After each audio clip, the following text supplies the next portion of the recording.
Three beloved isles. One beloved station, Radio Cayman. The voice. The heart. The soul of the Cayman Islands.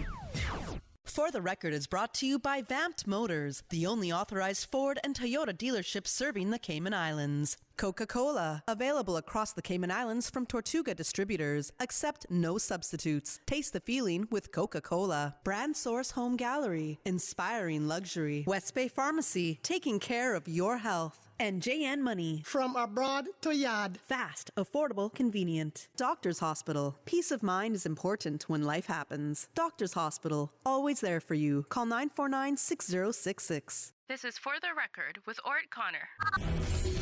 Coming to you live from Radio Cayman Studio. For the record. For the record. For the record. Hear from your government officials, independents, and the opposition on issues that matter to you. For the record. Engage in an open dialogue between residents and lawmakers. For the record. For the record. The record. Informative, impartial, insightful. This is your talk show. 1-800-534-8255.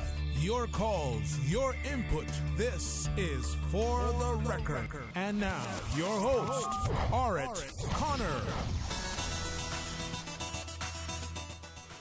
Good morning, good morning, good morning, O land of soft, fresh breezes and verdant trees so fair. Today is Monday, the 25th day of July 2022, right here in the beautiful Cayman Islands. We hope and we trust that everyone had a restful, peaceful, enjoyable weekend, one that was free from any stressful event during that period of time as well. So we hope and we trust that you all had a very, very good weekend. Some of you may have gotten a little bit more rain than others, lots of thunder, but probably not as much precipitation as we expected, as well. But at least the overcast skies made things somewhat cooler when those did occur as well. Let me remind you, for those of you who are on the roads of the Cayman Islands, we urge you to please be extremely cautious. Ensure that you observe the rules of the road, whether you're a pedestrian, a cyclist, or operating any type of motorized vehicle. Remember, if you observe the rules of the road, the life you save may just be your own. For those of you who are celebrating a birthday today, we want to wish you a happy birthday, or if you celebrated one over the past few days, a belated happy birthday to you as well. And to remind you that the birthday shout-outs are proudly brought to you by life insurance agents Michael Webster and Randall Lawson from Cayman Insurance Center. And they remind you, don't take chances with your family's future. And of course, the birthday shout-out, the period is from 7:30 until 7:45 this morning as well. For those of you who have lost loved ones, again, we want to express our sincere condolences to you. We hope and we trust that your faith will help to carry you through these extremely challenging times, and that the memories of your loved ones will be a blessing as well. And I'm sad to pass on this news, but I have just been sent a WhatsApp message that was sent to For the Record, and it says that a bit of sad news. Miss Gwen Bush of Bordentown passed away this morning at the age of 93 years and 6 months. Left to mourn are her 4 children, Dr. Hazel Brown, Hugh King Bush, Huey Ernest Bush, and Holly Bush Snyder, and their families, and the Bordentown Seventh-day Adventist Church family as well. So we want to extend our condolences to the family of Miss Gwen Bush of Bordentown. 93 years and 6 months she lived on this earth. Our sincere condolences go out to her family.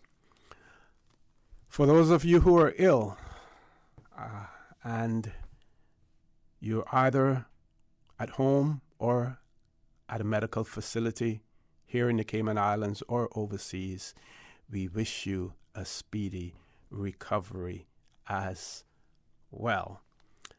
So let's start with the birthday shout-outs also. We're advised that I want to make sure I get all of these right on here now. The first one that we have here is from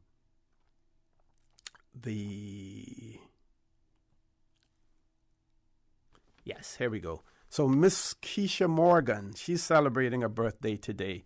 Miss Keisha, she is employed at the building control unit at the planning department. So Miss Keisha Morgan, happy birthday to you as well.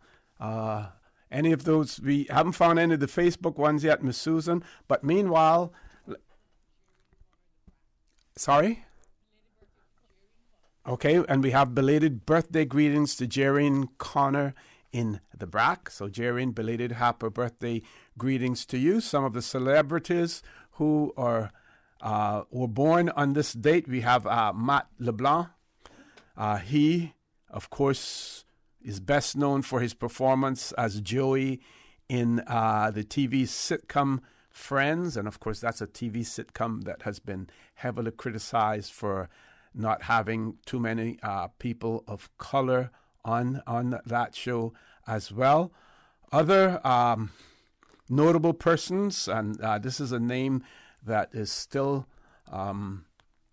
comes up in the U.S. As a matter of fact, the woman who made the allegations against this young man and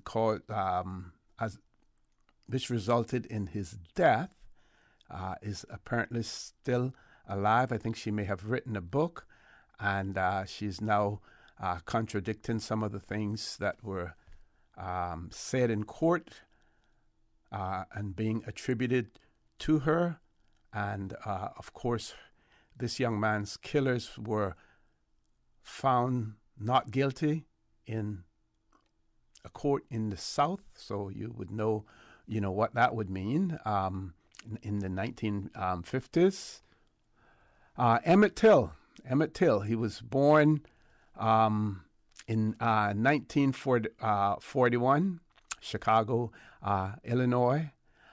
In 1950s, teenage African-American boy Emmett Till was kidnapped, tortured, and brutally killed for allegedly misbehaving with a white woman. Those responsible were never convicted, but the brutality of the crime brought focus on racial discrimination and African-American civil rights movement. It eventually played a crucial role in the passage of the Civil Rights Act of 1957. And of course, we're seeing some of those gains that were made in the civil rights movement and human rights as well, now being eroded in the United States as well. Also, Estelle Getty, those of you who would have watched the Golden Girls, she starred on there. Walter Payton, also known as Sweetness, he was a NFL running back, nicknamed Sweetness, played for the Chicago Bears for 13 seasons, winning titles such as a Super Bowl. He was named NFL MVP in 1977 and was a 9-time Pro Bowler. Before dying of duct cancer, he became an advocate for organ donations as well. Who else that we can mention here? Walter Brennan. Those of you who are into politics and the judiciary, He was born in 1894. Who else do we have? Rosalind Franklin, birthplace Notting Hill, London, England. She was a chemist, an X-ray crystallographer. Iman, the Somali fashion model, entrepreneur, and actress. At the peak of her fashion modeling career, she served as a muse for influential designers like Donna Karan, Calvin Klein, Gianni Versace, and Yves Saint Laurent. Also known for her philanthropic activities, Iman is involved in several charitable endeavors. She is closely associated with the nonprofit organization Children's Defense Fund as well. Hulk, born in 1986. Let's see if we can find any other ones that... Alvin Kamara, again, if you were involved in football as well, he was born on this date. Sarah Geronimo, she was born in Santa Cruz, Manila, Philippines. She's a pop star as well. Joseph P. Kennedy Jr., born, of course, in Massachusetts, died August the 12th, 1944, born in 1915. He was a U.S. Naval lieutenant, the eldest of the famous Kennedy siblings. Joseph P. Kennedy Jr. was groomed by his father from a very young age to become the President of the United States. After his death during World War II at age 29, John F. Kennedy took it upon himself to materialize his father's dream as well. Also, right here in the Caribbean, Rita Marley, born in 1946. Wow, didn't know this. Cuban-born Jamaican singer Afarita Constantina Marley, or Rita Marley, married to the reggae legend Bob Marley. She was initially part of the group I-Threes and contributed to the backing vocals of Bob Marley and the Wailers. She later released an autobiography detailing her life with her husband. So born in Cuba. How many of you knew that? I didn't. I must admit, I did not know that. She was born in Santiago de Cuba in 1946. T. Martin, not sure who he is. So we have many celebrities. Some of you, those of you who remember Nate Thurman, basketball player, as well. Looking for others. So I just want to remind you that the shout out, birthday shout outs, they're proudly brought to you by life insurance agents Michael Webster and Randa Lawson from Cayman Insurance Center. They remind you, don't take chances with your future. But I want to say to you, it doesn't necessarily have to be a birthday if you are celebrating any significant occasion. I'm sure that there are many proud parents out there whose children have graduated from high school and are moving on to tertiary education, either here in the Cayman Islands and overseas. And you may want to give them some recognition and publicly proclaim how proud you are of them in terms of moving forward with your education as well. And right here on For the Record, we invite you to do so, and you can do that during our birthday shout out between 7:30 and 7:45, brought to you by life insurance agents Michael Webster and Randy Lawson. We're going to take a commercial break. Folks, please stay tuned. For the record, we'll be back shortly. The Cayman Islands boasts of a long, colorful, and rich history.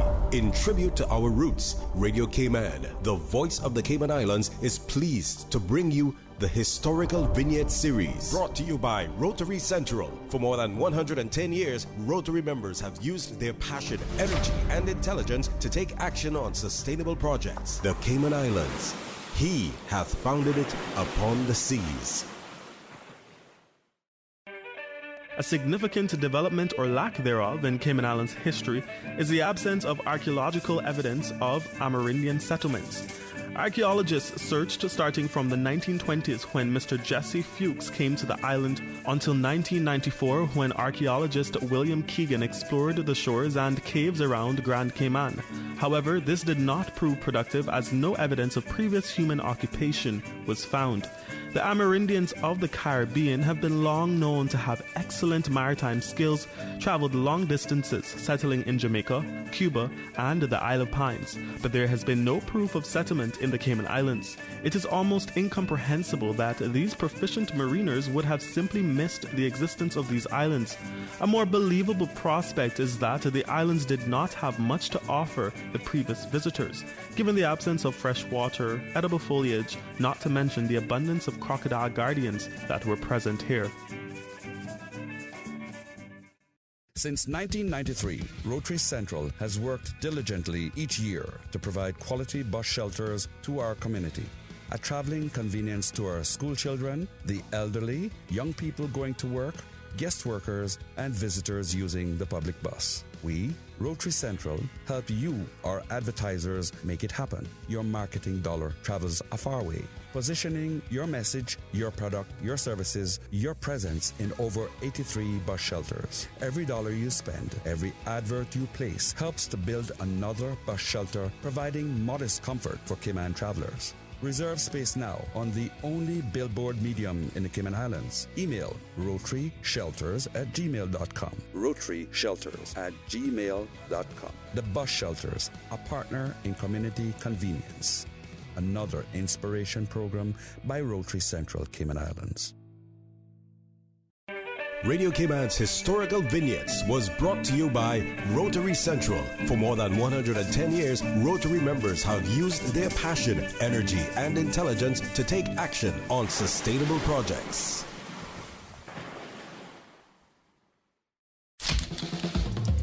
What's that?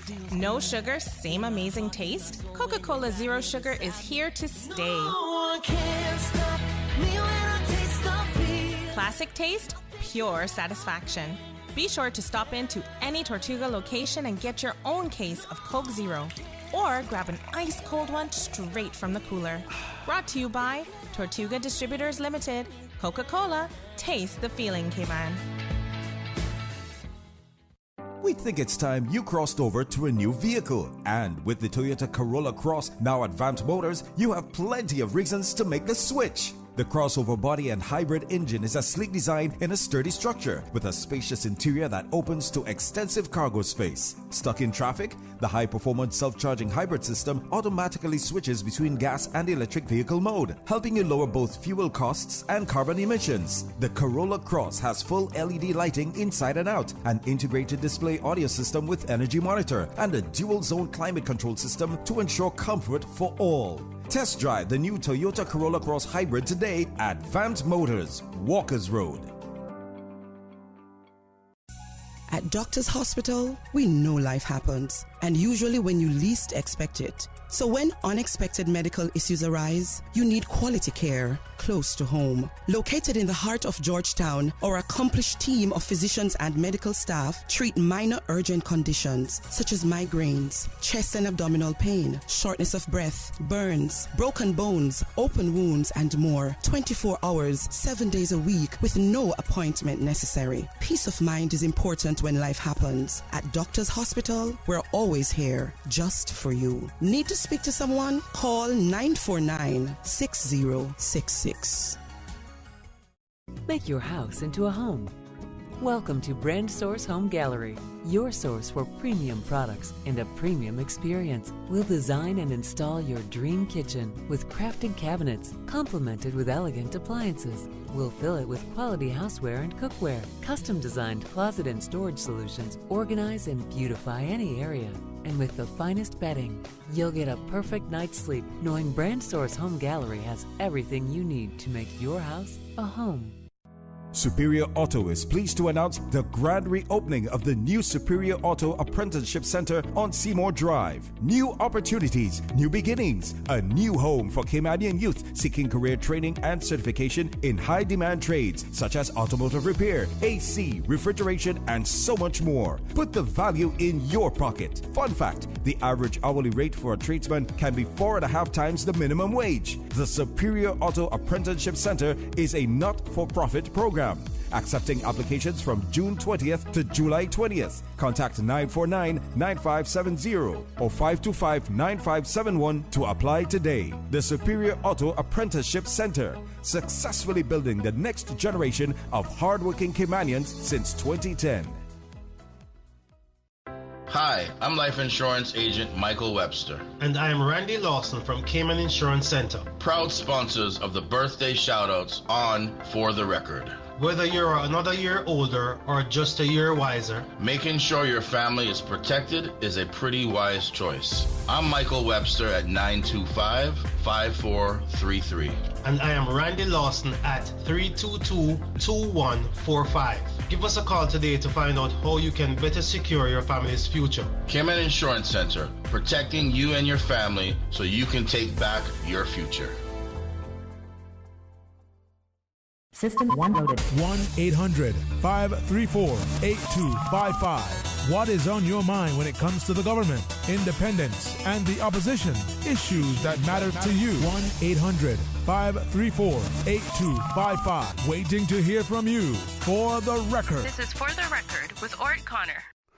Good morning and welcome back to For the Record. We have about 8 minutes before we go to 8 o'clock news. I just want to remind you that after the 8 o'clock news, we will have a guest on the phone lines with us. Today is a very special day. It's World Drowning Prevention Day. It was only established last year by the United Nations to raise global awareness of the high rate of drowning. Unfortunately, Cayman has a serious problem when it comes to drowning. So we will be talking about that. That conversation will take place with Mr. Craig Amundsen, who is the Executive Director of the Royal Life Saving Society of the Cayman Islands, and he will be on the phone with us talking about World Drowning Prevention Day as well. We do have a caller on hold. Let's go to the phone lines. Caller, good morning. Welcome to For the Record. Good morning. Good morning. Good morning. How are you? I'm not too bad. Thankful to be alive. Good, good. Mr. Connor, we're listening to the U.S. news there in regards to the monkeypox. Mm-hmm. And they're saying that it's going to be probably more spread by the gay men, men to men, or man to man, whatever you want to call it. Mm-hmm. And it may sound like what I got to do with Cayman, but it has a lot to do with Cayman. But and we just got to be very careful and so forth. But when this disease is now showing that it is being transmitted through homosexual gay men, it is very tickling. And I will say very little more in regards. You can take nonsense and take sense out of it. But,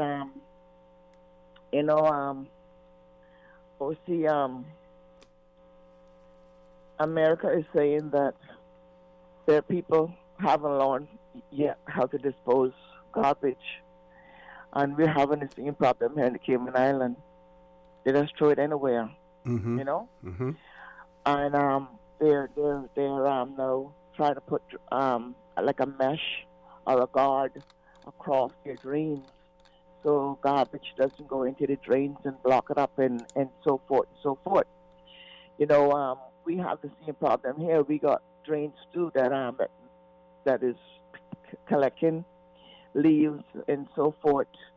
And I think we need to consider looking in to having our drains protected, especially one that is made into the side of the roads.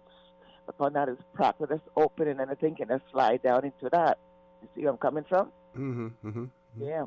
You know, we had some rain came down on Saturday, and I was in West Bay, and when I got back up into coming through, you know, West Bay and Georgetown, I could not believe the amount of water that has fallen in the space of time that I was in West Bay, you know. So I'm just saying that, you know, we probably need to look at our drains in a different format too, because some of them not even doing their jobs because they're being filled up with leaves being blown by the gardeners. They just blow them from one side of the road to the next, and if the drains are there open, they will end up going out into the drains. You understand? Mm-hmm. Because it's not right to have these drains and they're not doing their job. Because I think they were regularly cleared, and especially when the rainy season is upon us, cleared by either Public Works or the National Roads Authority. Well, see, they do go out there and blow those drains out. They have came on my street and blow what they could get blown out of the drains. But the fact of the matter is, we got gardeners cutting every day throughout the island. You understand? So they do need some protection. And if the people throwing the garbage out their cars, water will let it slide. We'll carry it to the drains. But that's just a thought because, you know, we need to learn how to dispose our garbage too here in the Cayman Islands. No question about that. No question about that. We certainly can be much cleaner, you know, than we are. Mm-hmm. But see, the one of the things that we have to identify is that there are persons and groups who have a vested interest in Cayman and Cayman moving forward, and then there are others who are here only for their personal reasons and their personal benefits and don't give a D about about anything else. So that's the problem that we have. Not everyone is invested in Cayman. Yes, I'm glad you said that because I have nothing against anyone coming here, but they came here and found us, and they should keep what they come here and found clean and in order and respect who they come here and find. And we'll see this thing in regards about the 7-year rollover now that they're giving people and so forth. You know, if you've been there for 7 years and you haven't accomplished what you're going to accomplish in 7 years to go for you in your country, what you're going to accomplish in the next 7 years, that person should just be wiped out and then bring in someone else new and give them a chance for 7 years. We just keep feeding the same people over and over and over, and they get 30 years, and you know where they end up. They need assessment in social service time. Okay, yeah, that's a point that we can discuss at another time. So I have to interrupt you there because we've reached that point in time where we have to go to our 8 o'clock news. Folks, top of the hour, 8 o'clock news. When we return, we will be talking about World Drowning Prevention Day. So please stay tuned for the record. We'll be back immediately after the 8 o'clock news. Thank you, Mr. Connor. And studio time now by Foster's is 7:59. At Foster's, you'll always find the biggest specials on the products you love. Just like a 4-pack of Kellogg's Special K Shakes, only $7.39. Save $2.70. Zest Body Wash 18-ounce, just $2.79. Save $1. And Seabest Shrimp 32-ounce, only $13.49. Save $4. You'll find even more great specials in-store or online with Foster's Go. Foster's, better prices because we care. Price is good until July 27th, 2022. Find more specials at fosters.ky. the voice of the Cayman Islands. 89.9 FM in Grand Cayman and 93.9 FM in Cayman Brac and Little Cayman. Silver wings shining in the sunlight. Radio Cayman. The 8 a.m. news is brought to you by ValueMed Pharmacy. Save time and order your prescription refills online at value-medpharmacy.com. VALU-medpharmacy.com. For today's biggest news.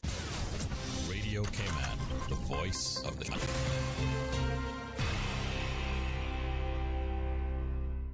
With your latest news, I'm Carsley Fuller. According to the Overall Retail Network weekly analysis of the Cayman Islands done by the Utility and Competition Regulation Office, the average price of self-service regular gasoline has jumped 16 cents to $6.81 a gallon since the last check on July 19th.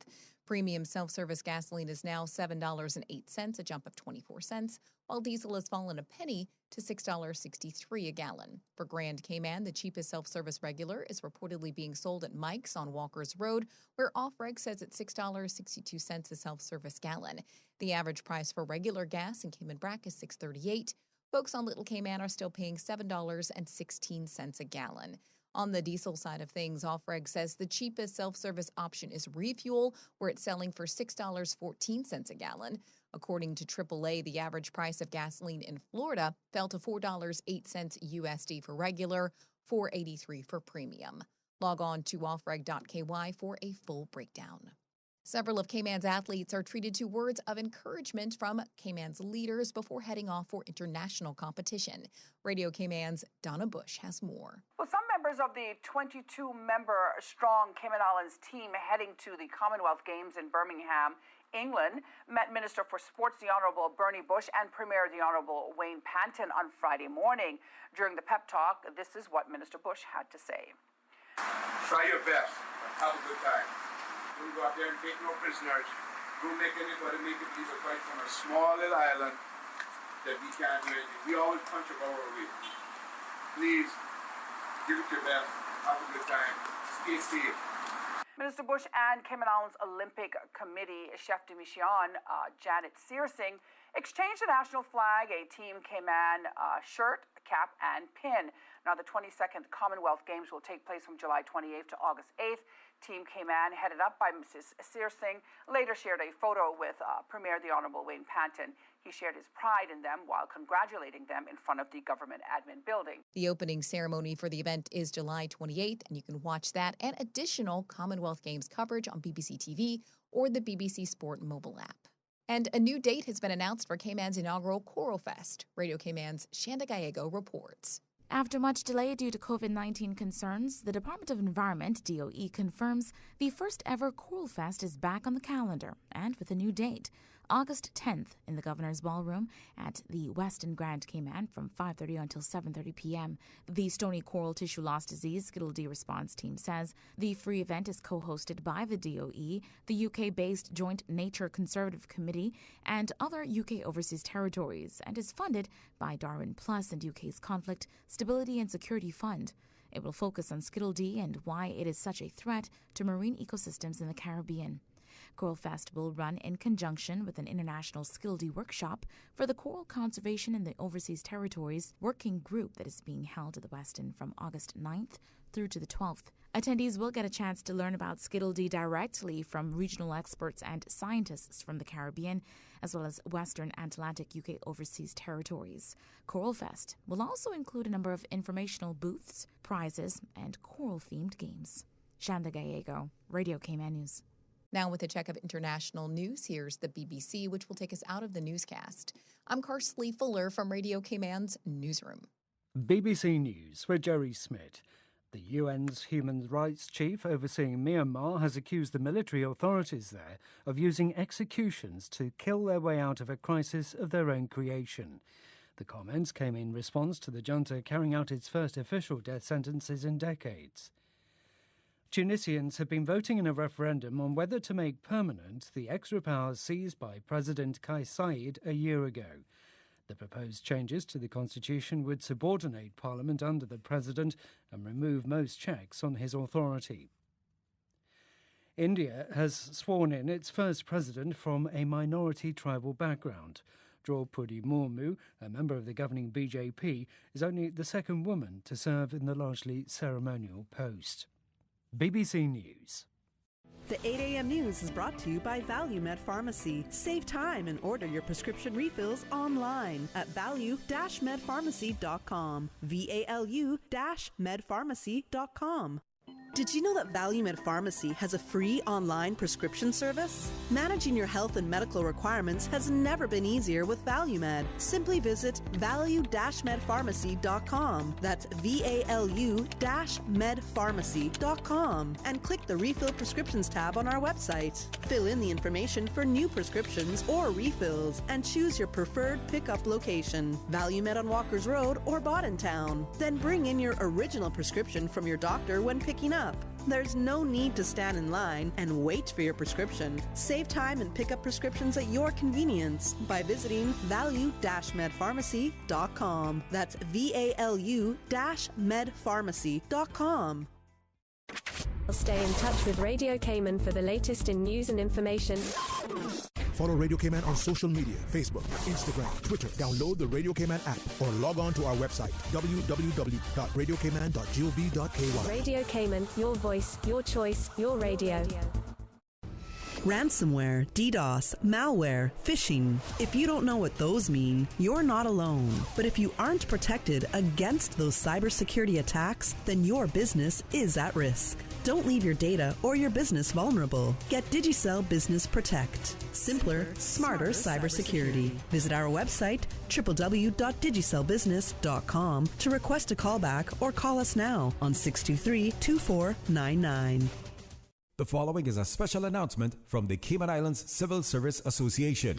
The Grand Cayman SICSA member backpack distribution takes place July 18th through 29th at the SICSA office above No. 1 Shoe Shop on Hospital Road Plaza. Backpacks are limited and on first-come, first-served basis. Members should bring identification to speed up the collection process. If you are collecting bags on behalf of another member, please bring a written signed note from that member with a copy of their ID. The Grand Cayman SICSA member backpack distribution, July 18th through the 29th. The Cayman Brac backpack distribution will take place on Thursday, August 4th.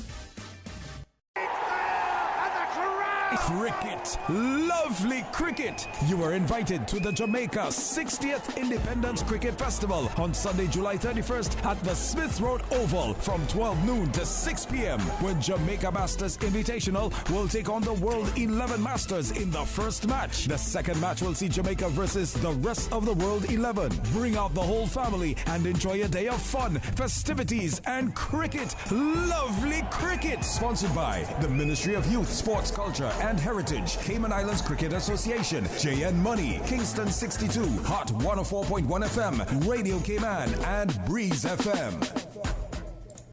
The 8:12 a.m. weather report brought to you by CG Britcay, where people come first. Head east on Cove Road. Sharp left on Church Street. Sharper left. No, your other left. Did I say left? Nope, you missed it.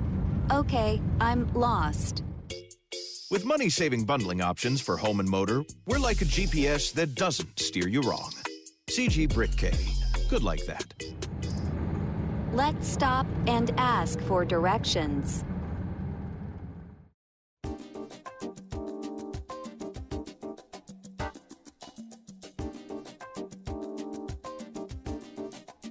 That's a good morning. Let's take a look at the latest weather report. Current temperature is 82 degrees. Relative humidity is 82%. The barometric pressure is 29.93 inches and rising. The wind is out of the east at 5 knots. Overnight low temperature was 80 degrees. Synopsis indicate cloudiness and a few isolated showers expected to continue as a tropical wave lingers west of the Cayman area. Radar images show scattered showers in and around the Cayman area, drifting towards the west. Now the forecast for today calling for partly cloudy to cloudy skies with a 40% chance of morning showers and thunder. Temperatures will rise to the mid-80s. Winds will be east at 10 to 15 knots and seas will be slight to moderate with wave heights of 2 to 4 feet. Pretty much the same for tonight, partly cloudy skies with a 30% chance of showers, and temperatures falling to the upper 70s tonight. Winds will be east at 5 to 10 knots, and seas will be slight to moderate with wave heights of 2 to 4 feet. Low tide will be this afternoon at 4 minutes after 2. High tide again tonight at 8:57. The sun will set this evening at 3 minutes after 7 and will rise tomorrow morning at a minute after 6.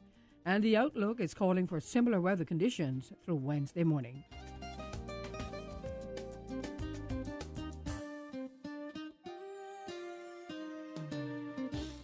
The 8:12 a.m. weather report brought to you by CG Britcay, where people come first. Good morning, everyone. Hello? Hello? Oh, sorry, I was on mute. Okay, I see we have just about everyone, and of course Tom drops off, as per usual. Let's just wait a minute here. He always comes right back, and we're almost ready, and... oh, whoever's dog that is, please go on mute. Why won't it let me share my screen? Okay, looks like we're ready to start. We're like a video conference with no technical issues. CG Britcay. Good like that. During these unprecedented times, Radio Cayman, the voice of the Cayman Islands, is pleased to bring you the Cayman Strong Series. The Cayman Strong Series is brought to you by OnCourse Cayman. Visit oncourse.ky to view a full list of wellness services and their qualified team. OnCourse Cayman, health, wellness, and happiness. Achieving your goals is a very rewarding feeling, but at times can feel very frustrating, especially if and when we miss our target. As you approach your goals in life, set yourself up for success. When setting goals, adjust as necessary. When goal setting, anticipate ups and downs. Often it will be easier to stick to some goals than others, so allow yourself to have some flexibility in your approach and assessment. Continue to dream and adjust the end game to maintain interest and motivation. Ask yourself, is this really my goal? If it is a goal imposed by others, then consider what may be in it for you. Why would you do this? There is always the option not to do it. Figure out why you're doing it and then go for it. Change your thinking and change your life. During these unprecedented times, Radio Cayman, the voice of the Cayman Islands, is pleased to bring you the Cayman Strong Series. The Cayman Strong Series is brought to you by OnCourse Cayman. Visit oncourse.ky to view a full list of wellness services and their qualified team. OnCourse Cayman, health, wellness, and happiness. These days, feelings of loneliness, anxiety, stress, and depression can be overwhelming. Just know you are not alone. OnCourse Cayman offers private mental health services for children, teens, adults, and groups. Visit oncourse.ky to view a full list of wellness services and their qualified team. OnCourse Cayman, health, wellness, and happiness. The traffic report is brought to you by Subway. Planning a meeting, event, or office celebration? Visit subway.ky to place your catering order today. Top of the morning once again to you. Let's take a look at what's happening on our roads. Westbound traffic on Crew Road is busy, and coming off of Agnes Way, traffic is moderate, as well as off of Bobby Thompson Way. As we look to the east on Shamrock Road and coming off of Rex Crichton Boulevard, traffic is moderate in both directions. Moderate flow of traffic as well coming from the West Bay four-way stop. And traffic is steady coming off of the Esterly Tibbetts Highway. Also continuing on from the Butterfield roundabout to the Industrial Park area. Traffic is steady and steady but flowing traffic in Northstown Road in both directions. And traffic on Godfrey Nixon Way and Eastern Avenue is moving along at a good pace. Light to moderate traffic flow in Owen Roberts Drive. And as we look to downtown Georgetown on Edward Street, traffic is flowing pretty good, as well as on Shedden Road. And that's the very latest on your traffic. Join us again at about 10 minutes after 12 o'clock. We'll give you another traffic report. Have a good morning and buckle up. Subway is giving you flavor around the clock with the new Chicken Squad sandwich options. Try the classic chicken and bacon ranch, the sweet and savory barbecue chicken, or the chicken cordon bleu. 3 new appetizing and delicious sub options that you can also make into a wrap. The Chicken Squad is available at Subway for only a limited time. Subway, giving you something to cluck about. The traffic report is brought to you by Subway. Planning a meeting, event, or office celebration? Visit subway.ky to place your catering order today. From food to construction materials to office supplies, chances are a truck brought it to you. Superior Auto honors the value that the trucking community brings to these islands. Reliable, quality-trained technicians who value your time and aim to get your trucks back in service so you can be continued to be of service to your customers. Specializing in complete Isuzu, Hino, and other models of delivery box trucks and its repairs, including computer diagnostics, mechanical, and body repair. Superior Auto, 525-9571 or 949-9570. Keep on trucking with Superior Auto. Tune in every Monday through Friday at 12 p.m. for Radio Cayman's Midday Newscast. Radio Cayman, the People's Station, your trusted official source for the latest news. The 12 p.m. news is proudly brought to you by Health City Cayman Islands. World-class healthcare within your reach. Commissions for Standards in Public Life reminds all persons subject to the Standards in Public Life Act that they are required to submit their annual declarations by no later than Saturday, 30th of July, 2022. To determine if you're required under the Act to submit a declaration, visit standardsinpubliclifecommission.ky/register-of-interest. Again, the deadline for submissions of declarations of interest via the online portal in accordance with the Standards in Public Life Act is Saturday, 30th July, 2022. For the record, with Ort Connor. Initiating system. For information that matters. For the record, with Ort Connor. Continues right now on Radio Cayman. Good morning and welcome back to For the Record. Before the 8 o'clock news, you would have heard me announce the fact that we would have a guest on the phone lines with us. We will be talking about today being World Drowning Prevention Day. That conversation is going to take place with Mr. Craig Amundsen, who's the Executive Director of the Royal Life Saving Society, the Cayman Islands. They are a non-profit in the Cayman Islands. They have been teaching life-saving and drowning prevention programs for the past 4 years. And of course, this is the second anniversary of World Drowning Prevention Day. Last year, it was established by the United Nations to raise global awareness of the high rates of drowning. But I'm not the expert on this. Mr. Amundsen is certainly the expert, and we do have him on the line as well. I want to say to our listening and viewing audience that if you have any questions or comments, we will have other lines open that you can direct your questions or comments to our guest as well. Mr. Amundsen, good morning, sir. Welcome to For the Record. Tell us about yourself, tell us about your organization and what you do. Well, good morning, Mr. Connor, and I thank you very much for the opportunity to talk with you and to talk with all the listeners to Radio Cayman on this important show. So my name is Craig Amundsen. It is a little complicated last name. My heritage Tongue is twister.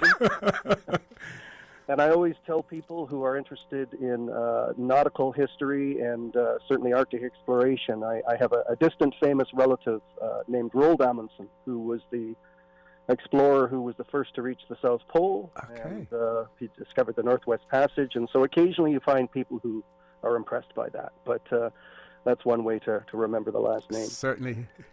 And as far as who I am and how I've been here, I arrived on island in 2018, working with a private company initially, teaching life-saving and lifeguard certification.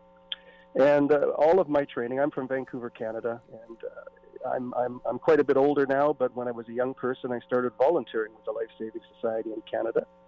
And that trains you as a younger person how to do basic life-saving skills. And then as you get older, you have quite good opportunities in Canada to work in aquatics as a lifeguard, as a swimming instructor, as a fitness instructor, first aid instructor as well.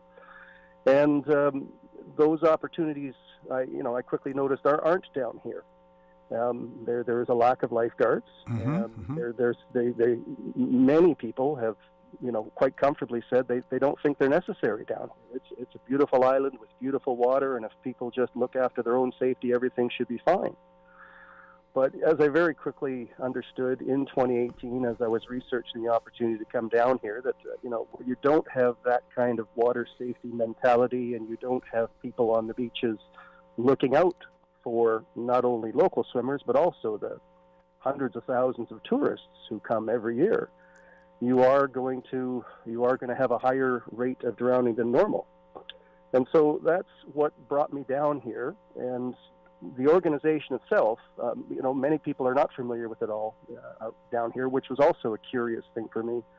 The Royal Life Saving Society is this great old, and I will use the word colonial organization because it started in 1891 in London when there was a scourge of drowning in the Victorian area, and that's always a global thing. It's not exclusive to one country or another. But it spread throughout the Commonwealth, and yet, for some reason, as a British overseas territory, it never took root here. For whatever reasons, I think over the years people have come down, perhaps maybe British teachers, some of whom would have been PE and swim instructors. So I remember talking with, Tim Adam, formerly of the Cayman Turtle Center. He remembered as a very young man, as a teenager doing some life-saving training. But it just didn't continue. I mean, I think there's a number of organizations who care about water safety and training, and so there's fits and starts of people who do some level of training. And certainly, I'd have to say a lot of the expats who come and live and work on the island or move here permanently, as the case may be, some of them may have a greater understanding of the organization. But from where I come from in Canada, it was the norm. You did some swimming lessons with the Red Cross, and then you did your life-saving and first aid lessons with the Royal Life Saving Society. And so 2018, when I came down, I didn't arrive until about July of that year, but I was, very quickly looking at the media and the attention that was being paid to the issue. And for those who may recall, 2018 was, in the media, it was known as a bad year for drowning. I think by the end of the year, it was classified that not only had there been 14 drownings, but there had been 14 drownings of American tourists. And for anyone who's involved in tourism, that's not a headline you want to see ever anywhere, because the potential impact. And then because of my personal background, just personally about me again, I've volunteered with the Life Saving Society for years. As a young man in high school and college, I became a lifeguard, and then eventually I became a lifeguard instructor. And I kept up that piece of me even while I moved off to other careers. Most of my work in Canada was, for lack of a better word, in government relations. I worked for different governments, local or provincial or federal governments. Sometimes I ran elections, sometimes I did training, sometimes I worked for politicians.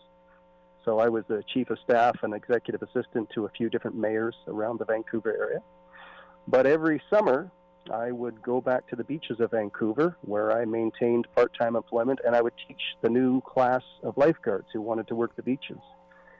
And for the people who work the beaches in Vancouver, it's quite a good job. I mean, it's, let me put it in Cayman dollars, they're probably making something over $20 an hour, working as a very young person, 17, 18 and onwards. That's enough to help you pay for your university. Certainly does, yes.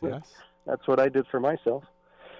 So when I got down here and I realized that there's some pretty consistent drownings, and things do ebb and flow, not to use water-related terms, but there's the drownings down here are definitely different than what you'd expect in Canada. So in Canada, there is 10 provinces and there's 10 branches of the Royal Life Saving Society. And every province will put out an annual drowning report every year, just so the public message of water safety and ways to prevent drowning is always there. And in those reports, we always see the same cohorts, the same factors are always at play. Our biggest group of drowning victims in Canada is young men and alcohol. Brazen, bold, let's go drinking, let's go swimming, let's jump off a boat, and tragedies occur. The second group of drownings in Canada is older men and alcohol. So you see the pattern. And then always, sadly, there is the tragic case of perhaps a toddler or a young one who's managed to elude their parents, either at a public beach or even sometimes at home in their own bathtub. So those numbers are consistent. And down here in the Caymans, it is predominantly tourists. Now, the unfortunate part of some of my early discussions was I found many people, unfortunately, would be a little bit indifferent to that, and that sort of struck me as odd. And then it sort of struck me as perhaps a bit of a cultural factor here. We have a beautiful island. You've got a healthy population that's been here for generations, and for the most part, they know how to be water safe. And in some cases, sadly, that water safety is just based on fear. Don't go in the ocean. I don't know what the numbers are of Cayman people who don't know how to swim deliberately or don't know how to swim because they don't like the ocean or being in the water. But I know it's pretty high. And to be fair, that's one way not to drown. Mm-hmm. Well, if I could interrupt there for a second and say that in the early stages, let's say in the 50s and 60s, I would say that the majority of Caymanians knew how to swim. Now, as our population started to not only to increase as a result of diversity, persons coming from other jurisdictions as well, those numbers in terms of the number of persons unable to swim increased quite a bit. And it would be interesting to know, how did we get to the point where we are now, where we have a smaller percentage of our population unable to swim? I think you're exactly correct. And please do me a favor, interject with questions at any point, because I can start to ramble, and I'm hoping to keep it focused. So to this day, there's an interesting story, this World Drowning Prevention Day. Again, it was just declared last year, in April of last year, by the United Nations in support with the World Health Organization. It's strangely, it's a bit of a good news, bad news sort of story. Those of your listeners who pay attention to international issues in terms of, not experts on global spending, but as we've had these billionaires who've achieved great success in their fields and then have chosen to give back, you've had many of them who've dedicated specific monetary resources to global initiatives to reduce other types of deaths, and certainly things like malaria and smallpox and all of these other scourges which kill millions of people in Africa, in Asia, in countries with less strong, health schemes, let's put it that way. And as they have been successful in reducing those numbers, other disease and death factors rise. And drowning has always been consistent. There is approximately 300,000 people per year who drowned in many ways and shapes and forms. I mean, certainly in places like Southeast Asia, Bangladesh, for example, which has a high level of poverty, as well as a great number of people living on rivers and lakes. They are horribly impacted by the monsoon season, and you have inundations of water that, very quickly take young, old, and average-age people who do not have good swimming ability. So those are consistent throughout the world. As I've mentioned, Canada's, the United Kingdom's, the Americans' drowning rates are relatively low. It's always a tragedy to lose somebody for drowning because it is a needless death with appropriate and proper programs in place. But to be specific about 2018, I started having to think about, the numbers, 14 doesn't seem like a lot, but when you measure anything, whether it's cancer or other disease internationally through the World Health Organization, they have a formula that they look at, and it's done as a percentage of the population. Yeah. So in 2018, for example, the worst jurisdiction in the world for drowning was Guyana in South America, and they had approximately 16.5 drownings per 100,000 population. And for comparison, the United Kingdom, you know, they're the country we're related to here, they have quite a low drowning rate. It's only about 0.4 or 0.35 drownings per 100,000 population. Why? Well, I won't use profane language, but the water's too cold.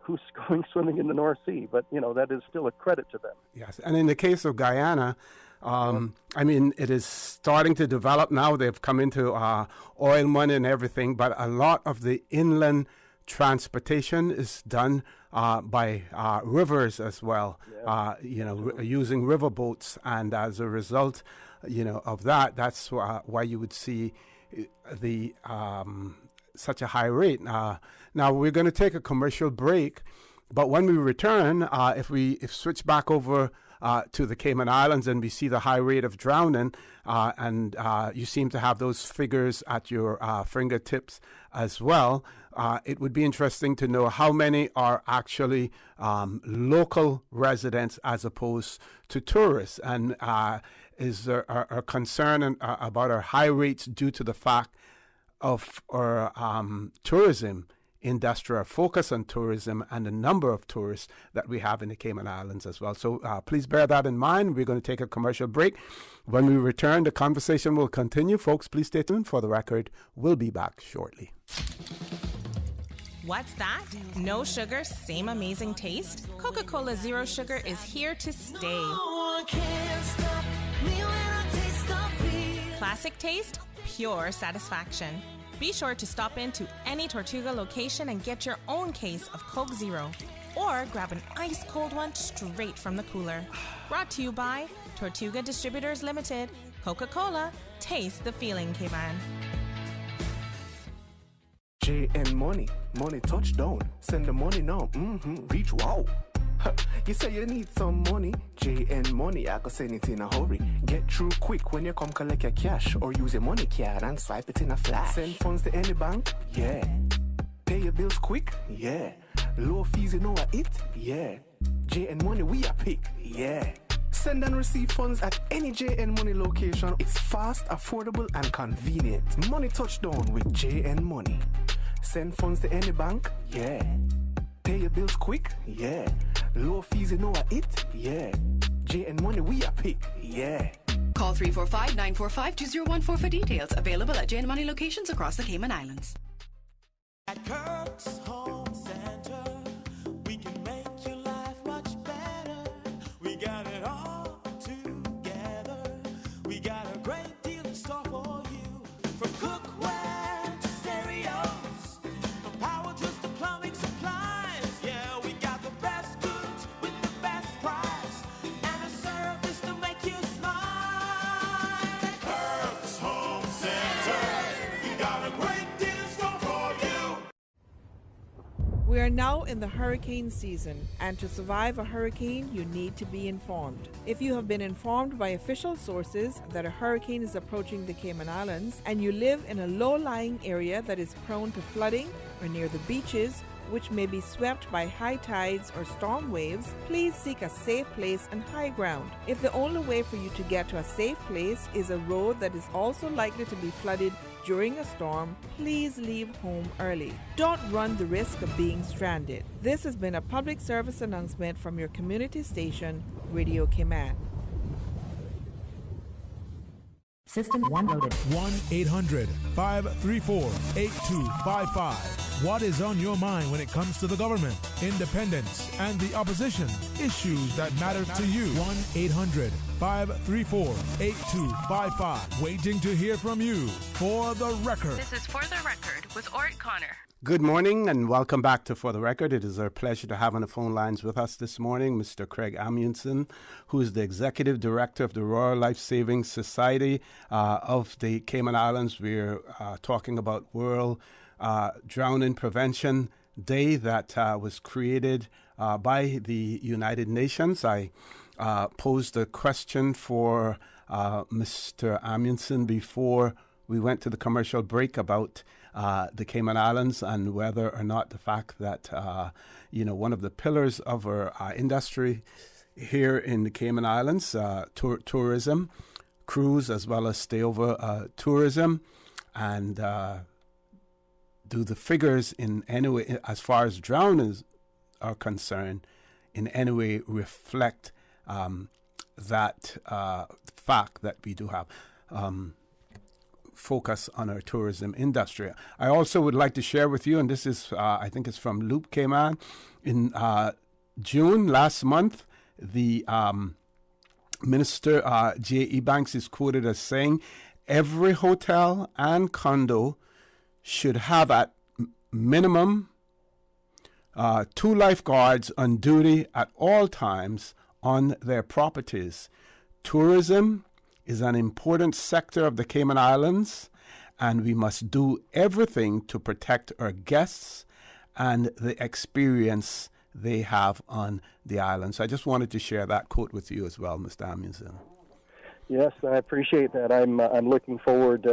In a couple of weeks, I'm going to be having a meeting with Mr. Ebanks and a couple of other ministers who are interested, because there's 2 ways to look at it. There's sort of the sad news that, you know, Cayman's drowning rate should be lower, but then B, he's exactly right. There are an awful lot of jobs on this island that aren't here. Whereas if you look throughout the Caribbean or any other country, a lot of places have a great program for training young people as lifeguards, as swimming instructors, and my guess, having been on the island for about 4 years, is we're talking over 100 jobs.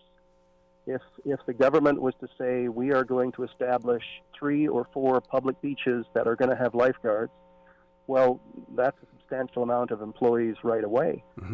And then if you start adding the bigger resorts and some other facilities that, currently it's only the Cayman Turtle Center that actually even employs lifeguards. And it's good to know that they do that, and, you know, they may well be a part of the solution in terms of helping to train and get other people. And I certainly know there's a lot of young Cayman people, even some of the people I worked with during my first year and a half on the island, who have, you know, great potential to undertake this work. It's very rewarding work. It's something that I've come back to over and over throughout the years. And, part of the reason I'm down here is I have a passion for training young people.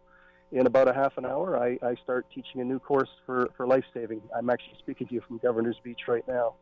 And so I'll be spending the next 4 hours training a group of young Cayman kids in life-saving and steps towards becoming a certified lifeguard. Excellent. But back to your question before the break. So, you know, the initial stats I have were strictly from publicly available media sources. So if it's a fact that 14 American tourists drowned in 2018, and let's be honest, that's sort of what makes the news. There may well have been 1 or 2 other locals who either disappeared at sea or something else happened who aren't, you know, factored into that. And that's part of the issue is what are the real statistics. So just to the numbers, this is where I always sort of turn over to somebody with better math skills than myself. But if you've got, you need a simple equation. If there is 14 drownings in a jurisdiction that has a population of, to make it simple, let's say in 2018 there were 60,000 people. It was probably a little bit higher than that at the time. But then you're measuring it against, you know, what's X over 100,000. Unfortunately, the drowning numbers extrapolate upwards. And the math tells me that places Cayman's drowning rate for 2018 at over 20 drowning per 100,000. Now, the good news story is, and again, I'm only speaking to you when we're having a private conversation here.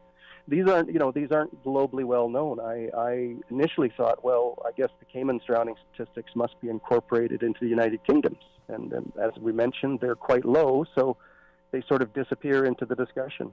But the truth is, Cayman has great statistics. You have a very strong coroner's office run by Magistrate Hernandez, and there is good data here. It's just nobody's ever asked for it.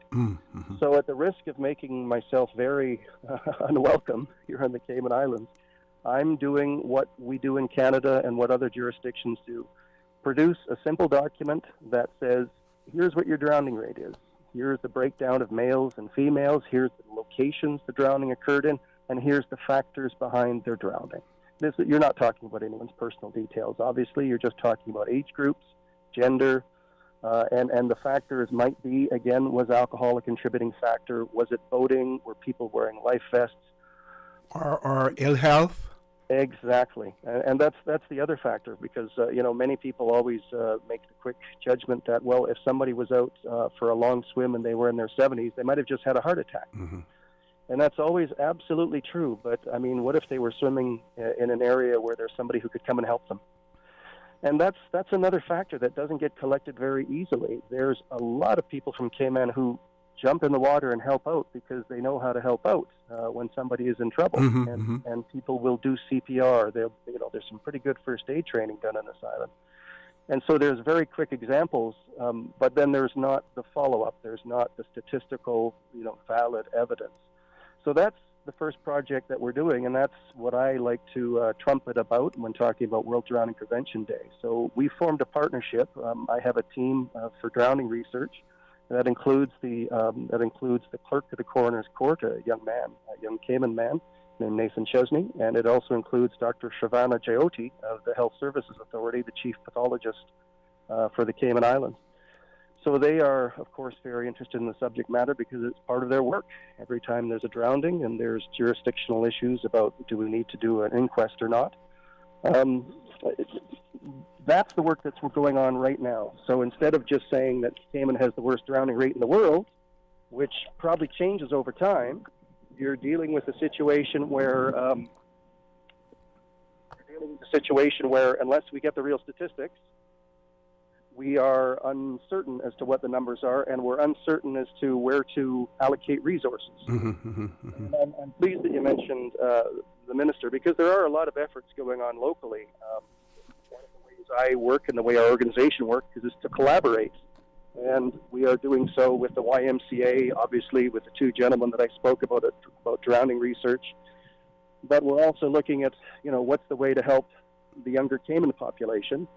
And we're well aware that there is some, excellent swim instructors on island working out of the Lions School and the Department of Sport, but they need more staff. And so, for example, I don't know what the number is of Cayman children who should be getting swimming lessons but aren't at the moment, because I know they have a backlog. So that's one of the points of discussion. How do we work with the local people? And then that key part is that's where you start to train the kids who will learn life-saving and then maybe go on to take a lifeguarding certification. How much is corporate Cayman involved in this venture as well? We see in other jurisdictions, and I had the opportunity to do a charter ride in Monaco with then Premier Sir Alden McLaughlin in 2018, and Princess Charlene of Monaco, who's originally from South Africa, and the wife of Prince Albert. Albert. I think you're right. She has a charity, to support swimming in Southern Africa. How much does corporate Cayman? How much are they involved in any of this, and how can you get them involved? Well, we're in touch with various organizations. I haven't been out soliciting donations or anything like that as of yet. We look at our own programs. I mean, there's some very effective programs that are run out of Canada that might be well attributed down here. But, I've learned from experience that you don't just come down here and say, "Hi, I'm Craig from Canada, do what I say." You have to have the... There was a day when that would happen, but that has changed. So this is the start of it right here. There's a program that I think every Cayman child in grade 3 should undertake, and it's called Swim to Survive. And it's a very simple program, and it's something like a test. You take all the kids who are 8 years old, and you run them through 3 one-hour classes, and you teach them a little bit as well. And this program teaches kids how to survive an unexpected fall into water. So they fall off a dock or a boat, or a brother pushes them, or something happens and they're not ready for it. It teaches them how to, we teach them how to do a somersault into the water, a forward roll, and then orient themselves and come up and be comfortable treading water for a minute, and then to move about 50 meters, any type of swimming, to get to a safe place. If a child at age 8 learns that provides them with, let's use medical terms, that's an inoculation against drowning that will last their entire life. Yes. If they've got those basic swimming skills. Yes.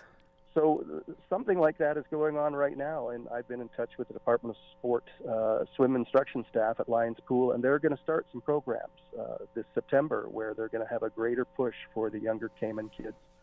And I know in speaking to a lot of parents, they're appreciative of that because a lot of the parents, I don't know the exact numbers, they're not comfortable swimmers.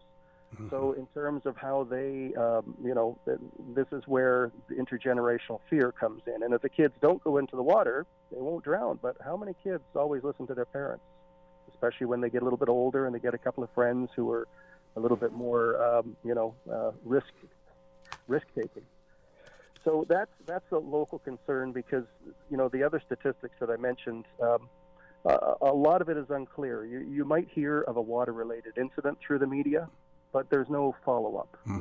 There's no. I certainly don't have access to any number of data about people who've gotten into a near-drowning incident and then the ambulance took them to hospital. That's all private information, but that kind of information will be valuable as well. Okay. And as well as going through the coroner's court statistics, we need to find out how many success stories there are. People who got close to drowning, but somebody helped them. Okay, Mr. I'm going to interrupt you there for a second because we have to go to a commercial break. I should have told you earlier that what we do is we take a commercial break every 15 minutes, because we have to, pay our bills as well. But when we return, I'm not sure how long you can remain with us.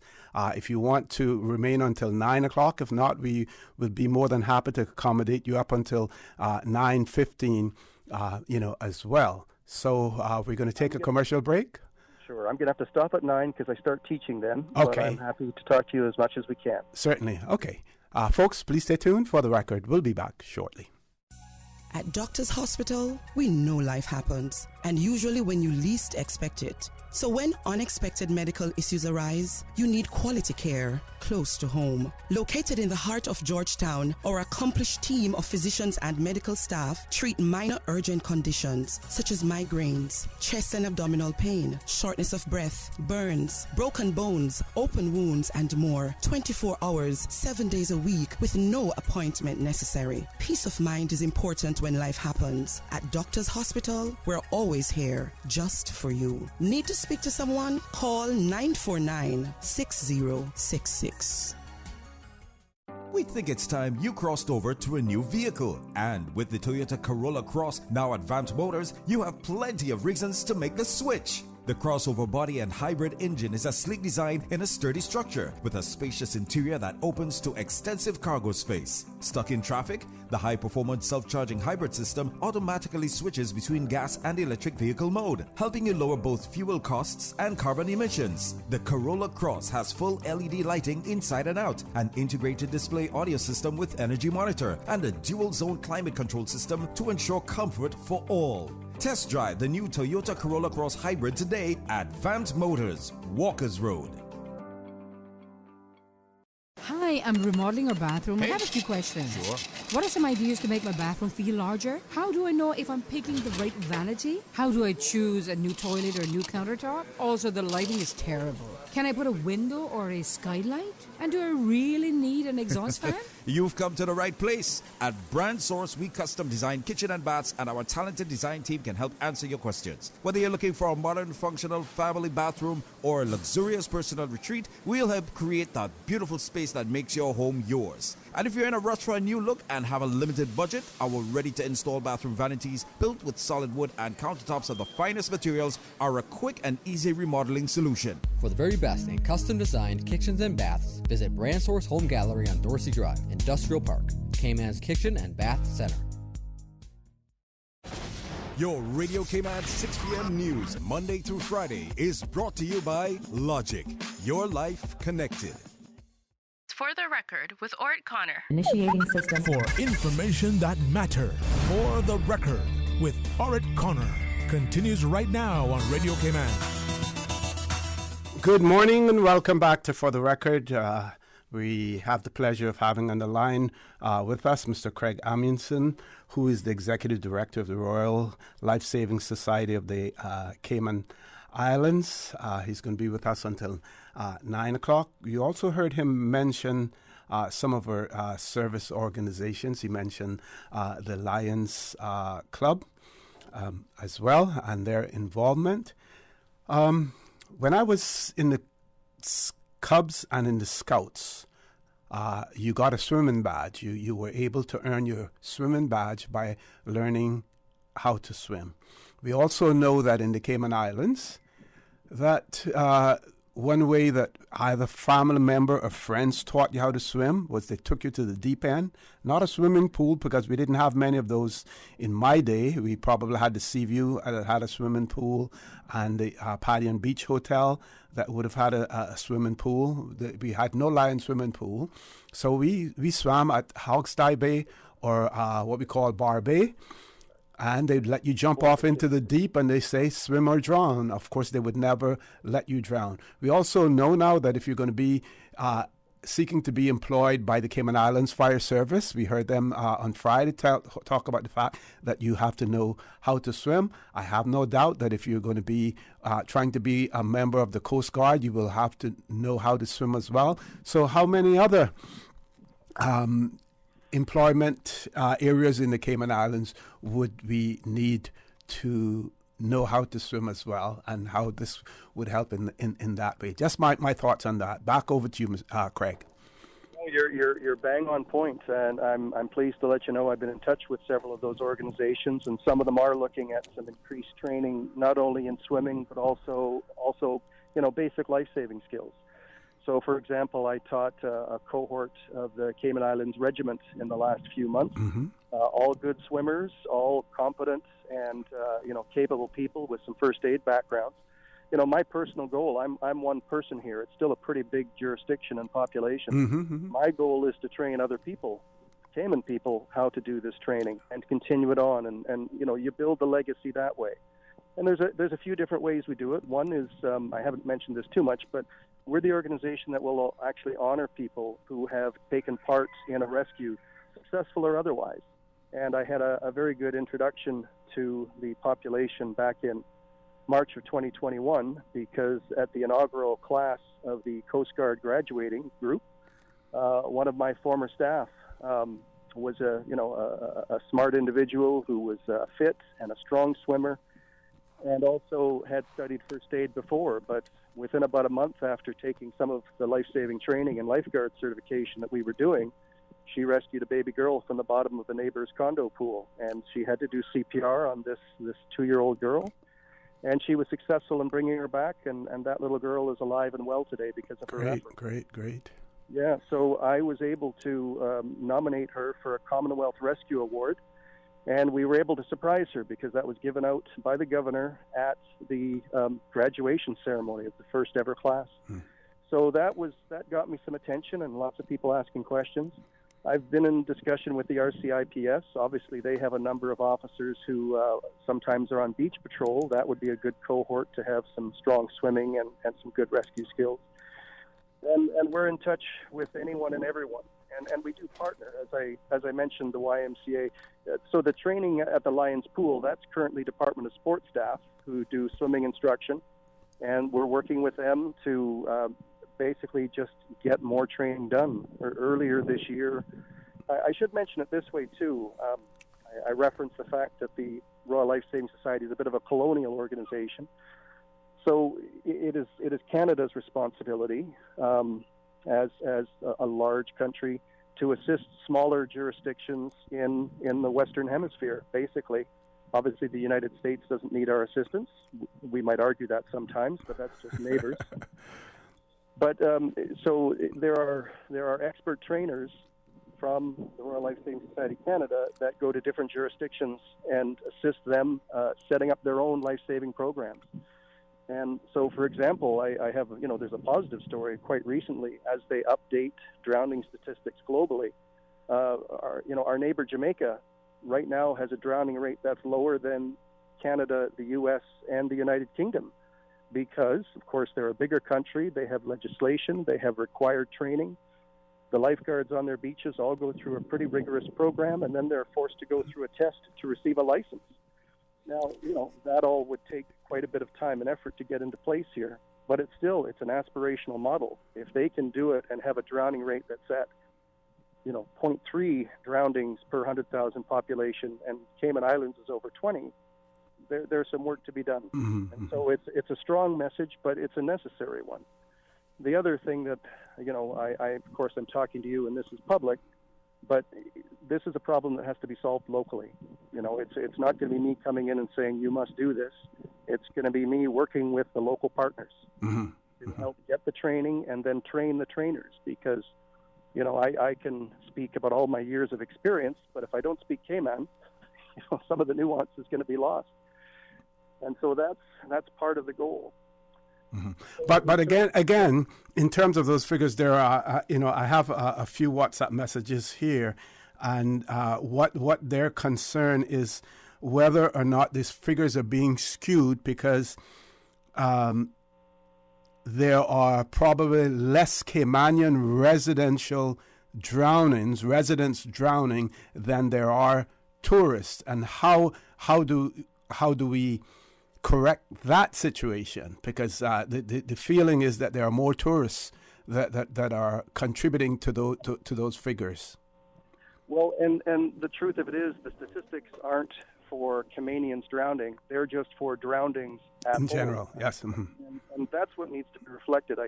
For those of you who were asking earlier about how many local Caymanians died, of course 2018 was the year that was the bad year, and it was all American tourists according to those media-related numbers. Mm-hmm.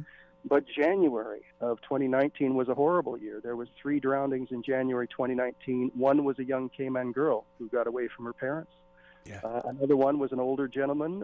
I think he was a Cayman national, but he was very involved in the business community, so there was a bit of a high-profile issue about his drowning. He just went out for a swim, and he never came back in.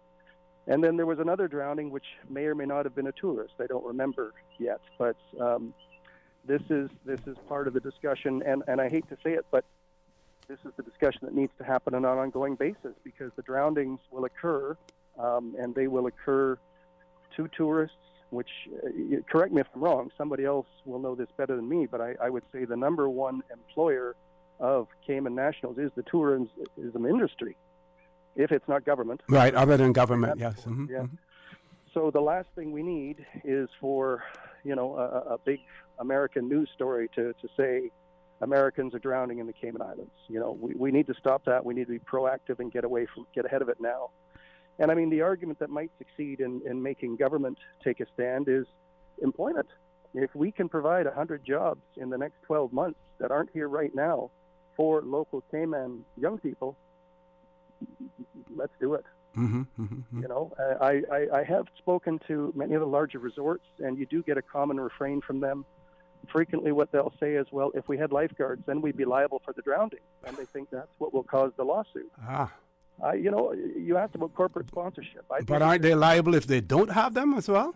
Well, I'm staring down Governor's Beach right now, this beautiful stretch of beach, and you've got all these resorts with seats right on the water, and you've got water sports, and let's be honest, you've got a lot of alcohol sales.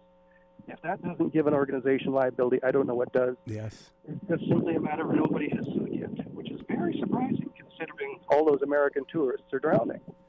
So those of you, just another little anecdotal, 2019, there was another interesting story that came out of the Dominican Republic, and somebody had been replacing branded alcohol in little minibar bottles with locally sourced ethyl alcohol. And so 9 Americans drowned of alcohol poisoning, and that made front page news across the United States. Well, how many tourists change their destination in the next 12 months after hearing something like that? So you've always got to be aware of that. Now, just everyone come in for a second. Could you tell them all what to do? I'm just gathering my class in front of me now. Sure. You have about a minute left anyway. Yeah. Perfect. So I think they're all going to say hello. Oh, great. 1, 2, 3. Good morning, OC. Good morning. Great to hear from you, and great to know what you're doing. So there's a group of great young kids here. We're going to go in the water. They're going to hate me by the end of the day if they don't like swimming. But this is what I'm doing today. One thing on World Drowning Prevention Day is just starting a class of life-saving and lifeguarding training. And I'd love to talk to you again, and I look forward. Please feel free to give out my contact information to anybody with questions. Certainly. It's the dialogue that's going to change things. Excellent. And I look forward to that. Excellent. Thank you. Very much, Mr. Anderson. Have a great day as well, and thank you for all that you do in terms of trying to keep people safe in the waters here in the Cayman Islands. Top of the hour, we're going to have headline news. When we return, I'm going to share with you this article. This is on Loop, and it's the headline caption is J.E. Banks wants Lifeguard Act seeks synergies with tourism minister, and that was published on the 27th of June of this year. So, folks, please stay tuned. Want to remind you also that the phone lines are still open. Our toll-free number, 1-800-534-8255. You can also call us on 949-8037, 949-6990. Email us at fortherecord, one word, fortherecord at candw.ky. WhatsApp us, 925-3261. The phone lines will remain open, so please stay tuned. For the Record, we'll be back immediately after headline news. From district to district, moving through the waters to Cayman Brac and Little Cayman. Your station, your voice. All things Cayman. One radio, many people. This is home. Radio Cayman in the Cayman Islands. Today's biggest news. Radio Cayman. Your voice, your choice. Local, regional, international. This is Headlines from Radio Cayman's newsroom. Today's biggest news. National Roads Authority and planning officials recently conducted an island-wide sweep of signs within the roadway shoulders, sidewalks, and medians. The NRA says 55 signs were removed and collected between West Bay and East End. 4 democracy activists in Myanmar have been executed by the military in what is believed to be the first use of capital punishment in decades. The 4 were accused of committing, quote, terror acts. They were sentenced to death in a closed-door trial that rights groups criticized as being unjust. Family members of the deceased gathered at the prison today, desperate for information on their loved ones. And experts in the UK believe they have identified the cause of a recent spate of mysterious liver problems affecting young children around the world. Investigations suggest 2 common viruses made a comeback after the pandemic lockdowns ended and triggered the rare but very serious hepatitis cases. More than 1,000 children, many under the age of 5, in 35 countries are thought to have been affected. Some, including 12 in the UK, have needed a life-saving liver transplant. Those are your headlines. I'm Karsley Fuller. For the latest in news and information, follow Radio Cayman on social media, Facebook, Instagram, Twitter. Download the Radio Cayman app or log on to our website, radiocayman.gov.ky.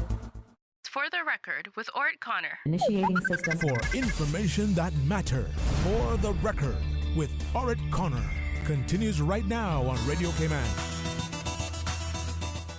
Good morning. Welcome back to For the Record. We want to continue on this topic about on World Drowning Prevention Day today, which is celebrated by the United Nations. It was introduced last year. So the Loop article in June, J.E. Banks wants Lifeguard Act, seeks synergies with tourism minister, and I'm going to give it to you probably verbatim. Says that since his election to the government in 2021, Minister J.E. Banks has been making waves in various areas.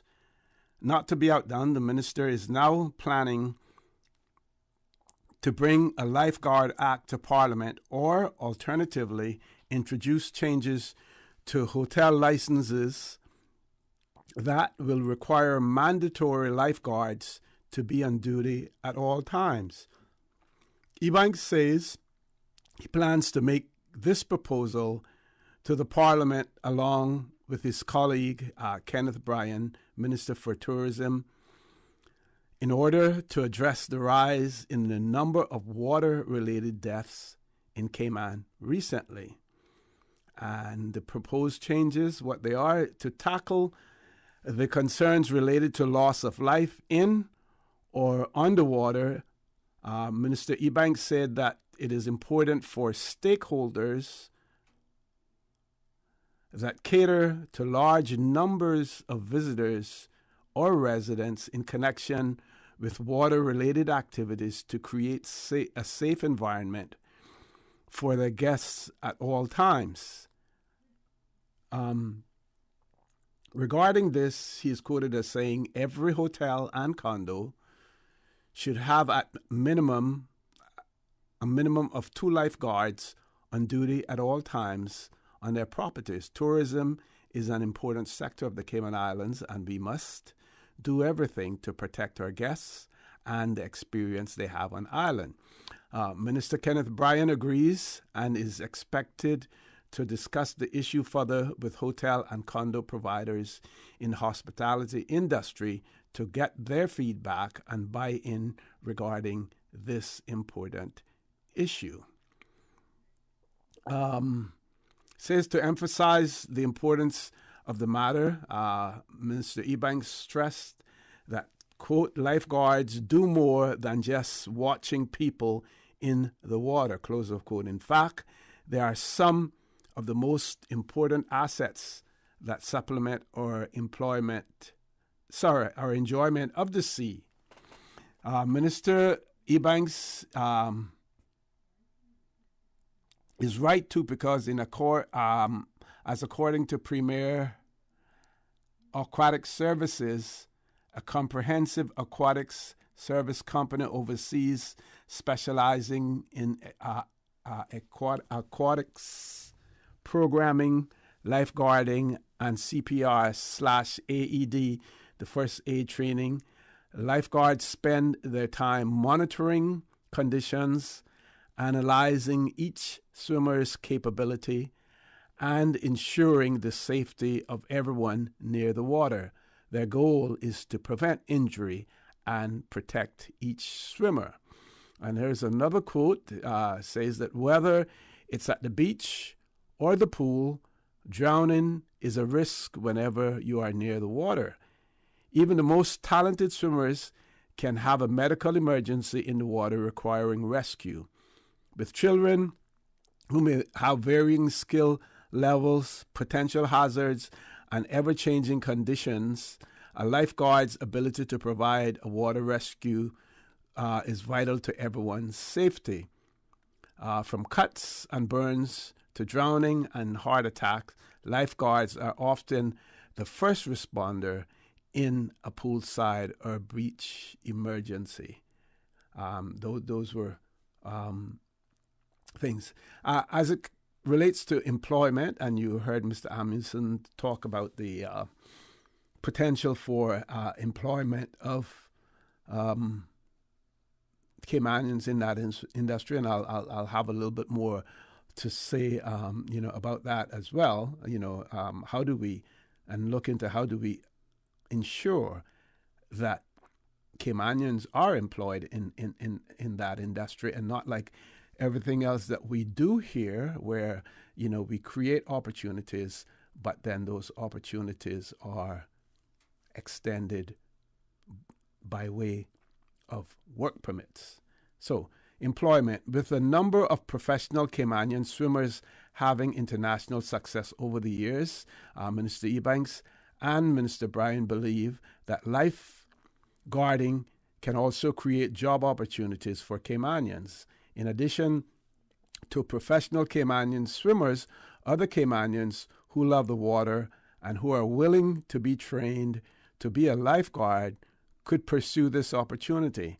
In addition, by requiring a majority of lifeguards under this proposal to be Caymanians, the number of Caymanians represented in the front lines and interacting with tourists will be enhanced. I'm going to pause there for a second and let's just read that again. So they believe that lifeguarding can also create job opportunities for Caymanians. In addition to professional Caymanian swimmers, other Caymanians who love the water and who are willing to be trained to be a lifeguard could pursue this opportunity. In addition, by requiring a majority of lifeguards under this proposal to be Caymanian, the number of Caymanians represented on the front line and interacting with tourists will be enhanced. Well, what I will say to that proposal is that there has to be not only the political will to ensure that the majority of lifeguards under such a proposal is Caymanian, there must not only be the will, but there also has to be the way. And the way is by legislation, because, again, our Constitution allows us to legislate in such a way that it favors Caymanians over others. And again, we have clear examples, of that, where the cabinet secretary must be Caymanian, deputy governor as well. So there it is for that. So there has to be not only the will, but the way for that to happen. Because too often we see new industries being created, new jobs being created, but then they're filled by work permits. The article goes on to say, in considering lifeguard employment, Caymanians would not necessarily have to be an employee of a hotel or condo either, depending on what Minister Ebanks' proposal looks like. In the end, Caymanians could have their own lifeguard consulting business, charged with training and providing lifeguards to various establishments. As such, it is also a career opportunity as self-employed persons or entrepreneurs. We also heard our guest talk about liability issues and the fact that condo owners and other businesses say, well, if we have lifeguards, then we have a liability.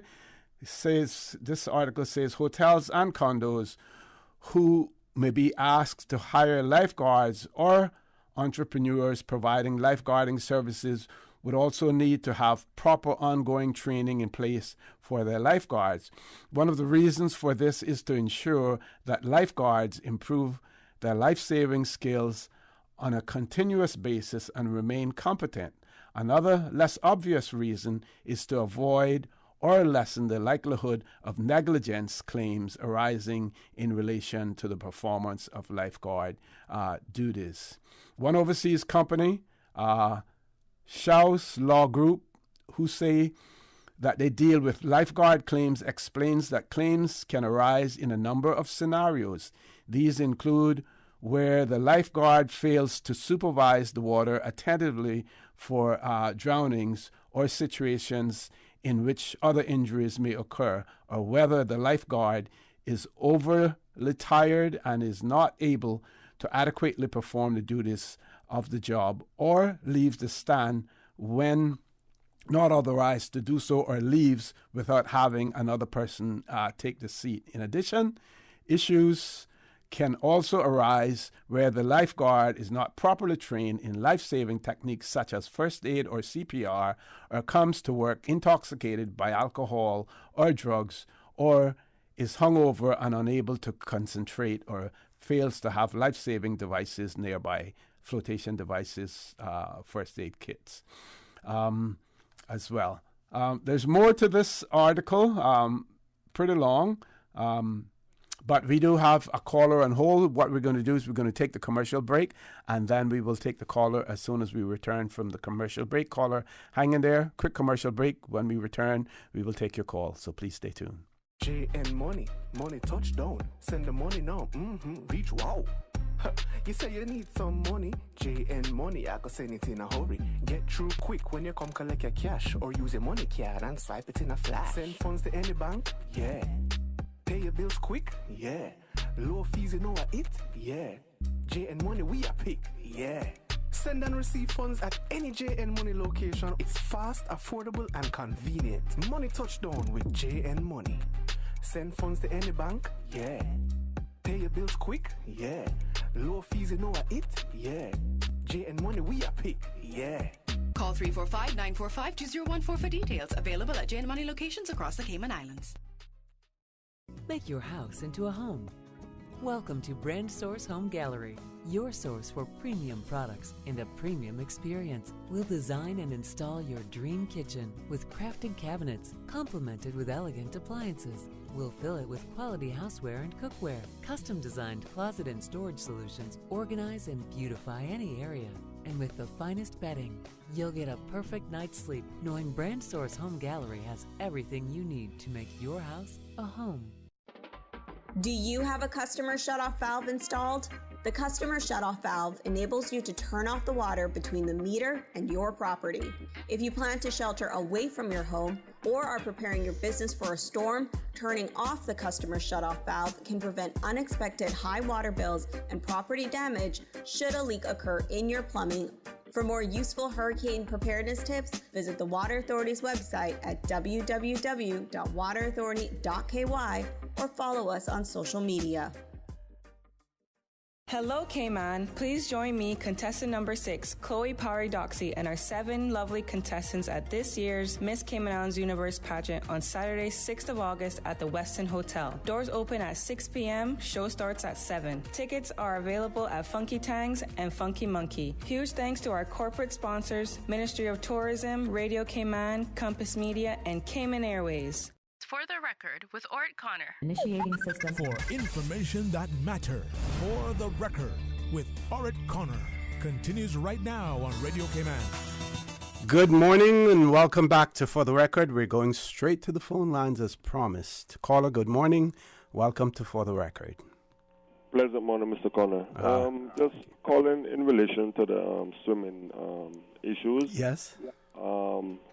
Been a very long time that this country been having those issues, and I'm sure Caymanians have brought up the issue many times, but nothing has been done.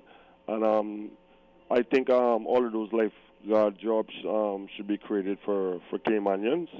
That is our job, and as we know, we do love the water, and also it should be signs saying what time the lifeguards will be on duty, and also for different areas around the island, it should be warning. You had an unfortunate incident in South Zone several years ago with a little boy.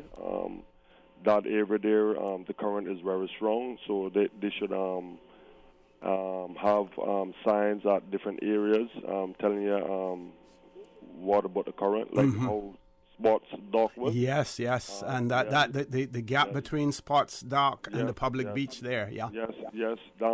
It should be signs up because a lot of people comes here. They believe they know Cayman, but they don't. Only us native Caymanians do know our country.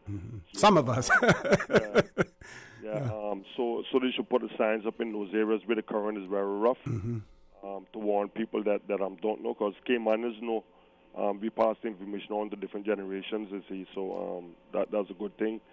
And I think there should be some type of covering for the swimming pools when there's no supervision around, because little kids play around, they could drop off in the swimming pool, and that is it. So it should be some kind of laws with regulations that hotel condos and stuff of that nature and homes that have swimming pools, that if they're not in use, some kind of protective covering should be put over them. Yeah, interesting that you should say that, because do you know whether or not, from a planning perspective, if you're going to have a swimming pool, whether or not you're required to have a shallow area as well as a deep area in there so that you can accommodate everyone? Or if I decided that I want to have a swimming pool that is deep on both ends, whether or not I'm allowed to have that's interesting. If anyone is listening from the planning department, would be interested if you could share that information with us as well. Sorry for interrupting you there, but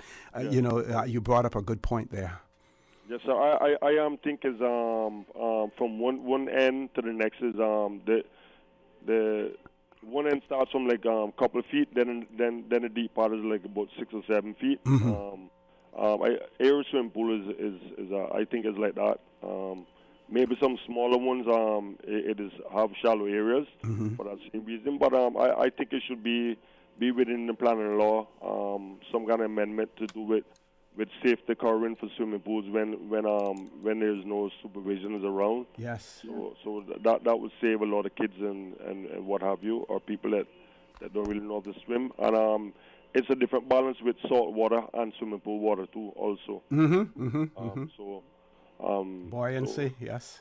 Yes, sir. So take care. Have a wonderful day. Okay, but what do you think about the employment situation, for Caymanians with this? If such legislation is brought to our Parliament, and do you think it should have guarantees in it for Caymanians, and should it be in such a way that a certain percentage of lifeguards would have to be Caymanians if we are to ensure that Caymanians are employed in that area? Because we see so many instances where we pay lip service to it, but if we don't put it in legislation, then people take advantage and do whatever they want to do. Okay, I think those jobs should be reserved for Caymanians only, for the mere fact that someone reaching the 7-year limit is going to get rolled over. I don't think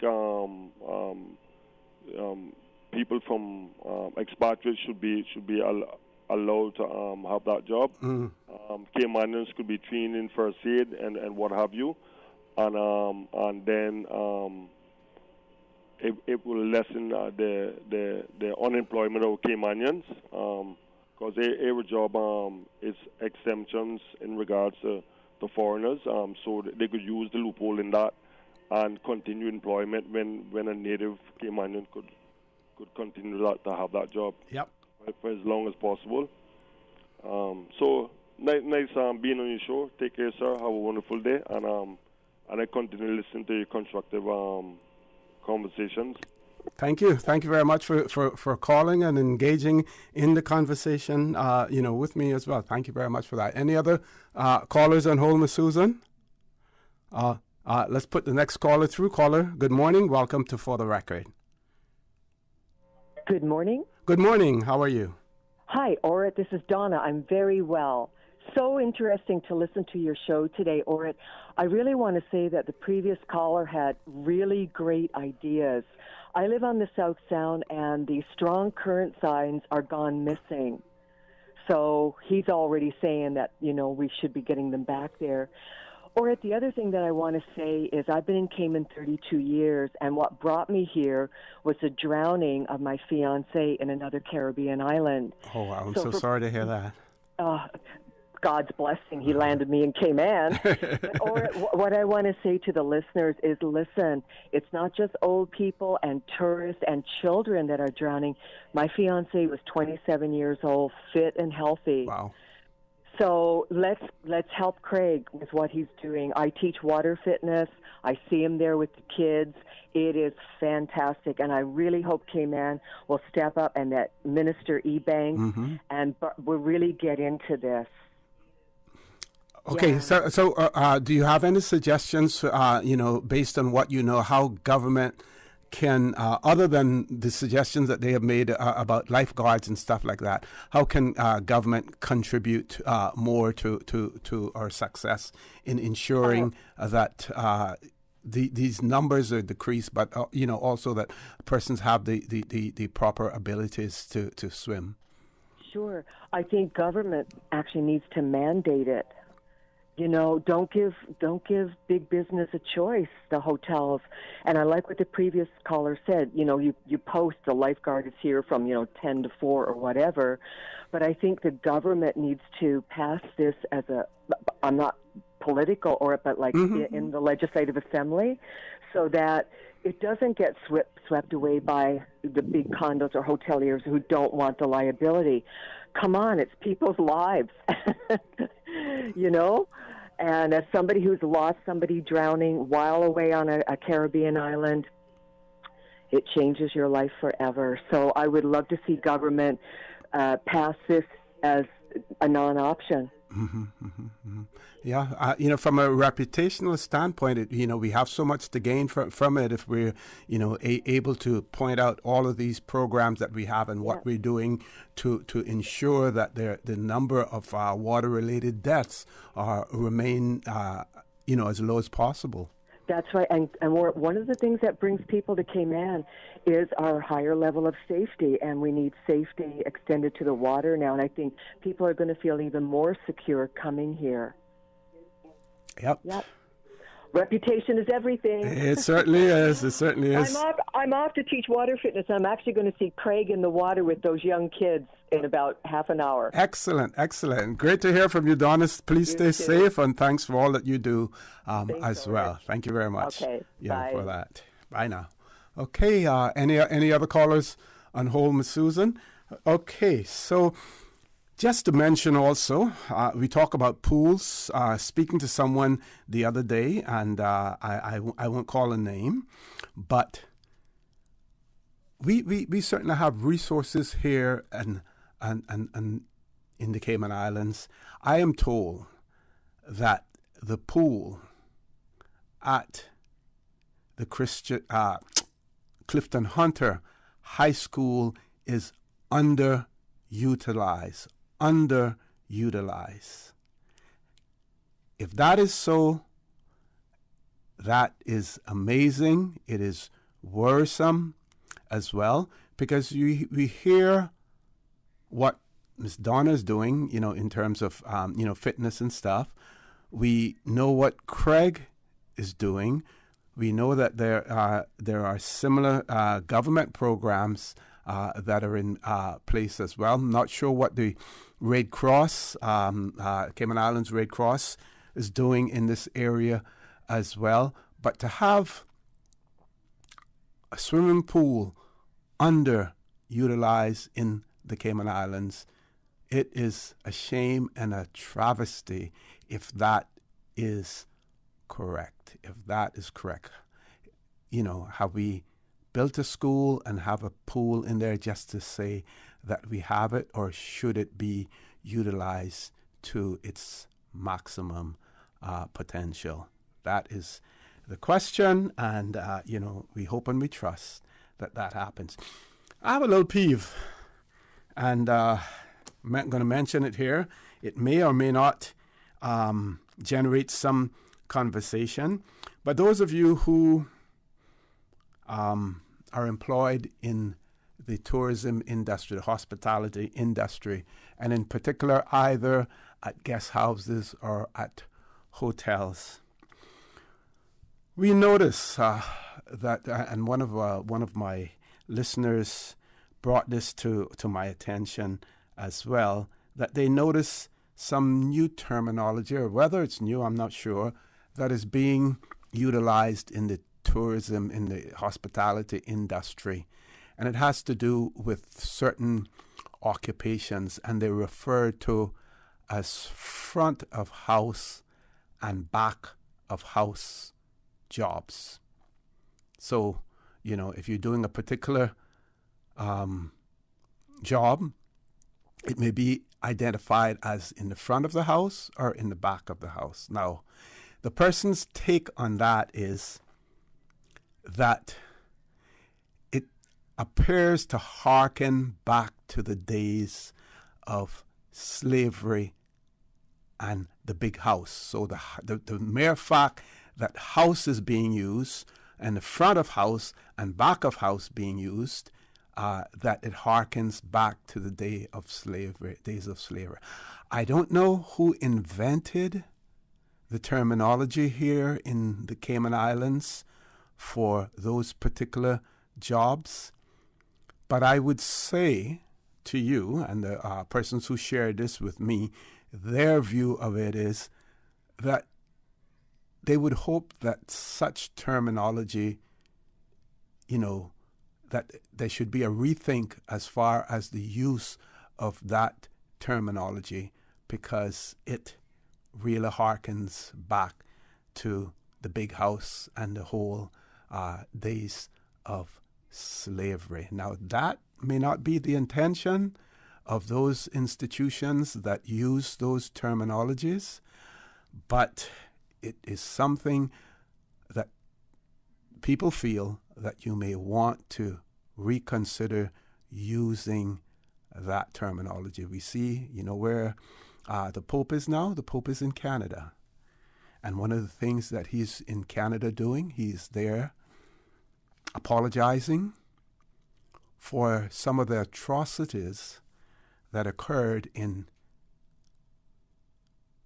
Canada for the First Nation people of Canada, where they tried to take them and impose their cultural values, that is European cultural values, on them, took them children away from their families, put them in schools, forbade them from using and practicing certain of their native customs and everything, and many deaths occurred as a result of that. So the Pope is there apologizing for that. We know as far as slavery is concerned that there has been muted apologies for the atrocities of slavery. We see a little bit more of it coming out, from those families who were responsible, for that, who are, high up in the hierarchy, of things, as well. But again, my point is, front of house, back of house, what in the world do you mean by that? Tell us what you mean by front of house and back of house in the tourism industry. With that, folks, I'm going to take a commercial break. If you have any comments or observations, or if you work in the tourism industry and you know why those terminologies are being used, please let me know. You can call us on our toll-free number, 1-800-534-8255, or you can call us on 949-8037, 949-6990, or email us at fortherecord, one word, fortherecord at candw.ky. WhatsApp us, 925-3261. Please stay tuned for the record. We'll be back shortly. We think it's time you crossed over to a new vehicle. And with the Toyota Corolla Cross, now at Vampt Motors, you have plenty of reasons to make the switch. The crossover body and hybrid engine is a sleek design in a sturdy structure with a spacious interior that opens to extensive cargo space. Stuck in traffic? The high-performance self-charging hybrid system automatically switches between gas and electric vehicle mode, helping you lower both fuel costs and carbon emissions. The Corolla Cross has full LED lighting inside and out, an integrated display audio system with energy monitor, and a dual-zone climate control system to ensure comfort for all. Test drive the new Toyota Corolla Cross Hybrid today at Vampt Motors, Walkers Road. At Doctors Hospital, we know life happens, and usually when you least expect it. So when unexpected medical issues arise, you need quality care close to home. Located in the heart of Georgetown, our accomplished team of physicians and medical staff treat minor urgent conditions such as migraines, chest and abdominal pain, shortness of breath, burns, broken bones, open wounds, and more. 24 hours, 7 days a week with no appointment necessary. Peace of mind is important when life happens. At Doctors Hospital, we're always here just for you. Need to speak to someone? Call 949-6066.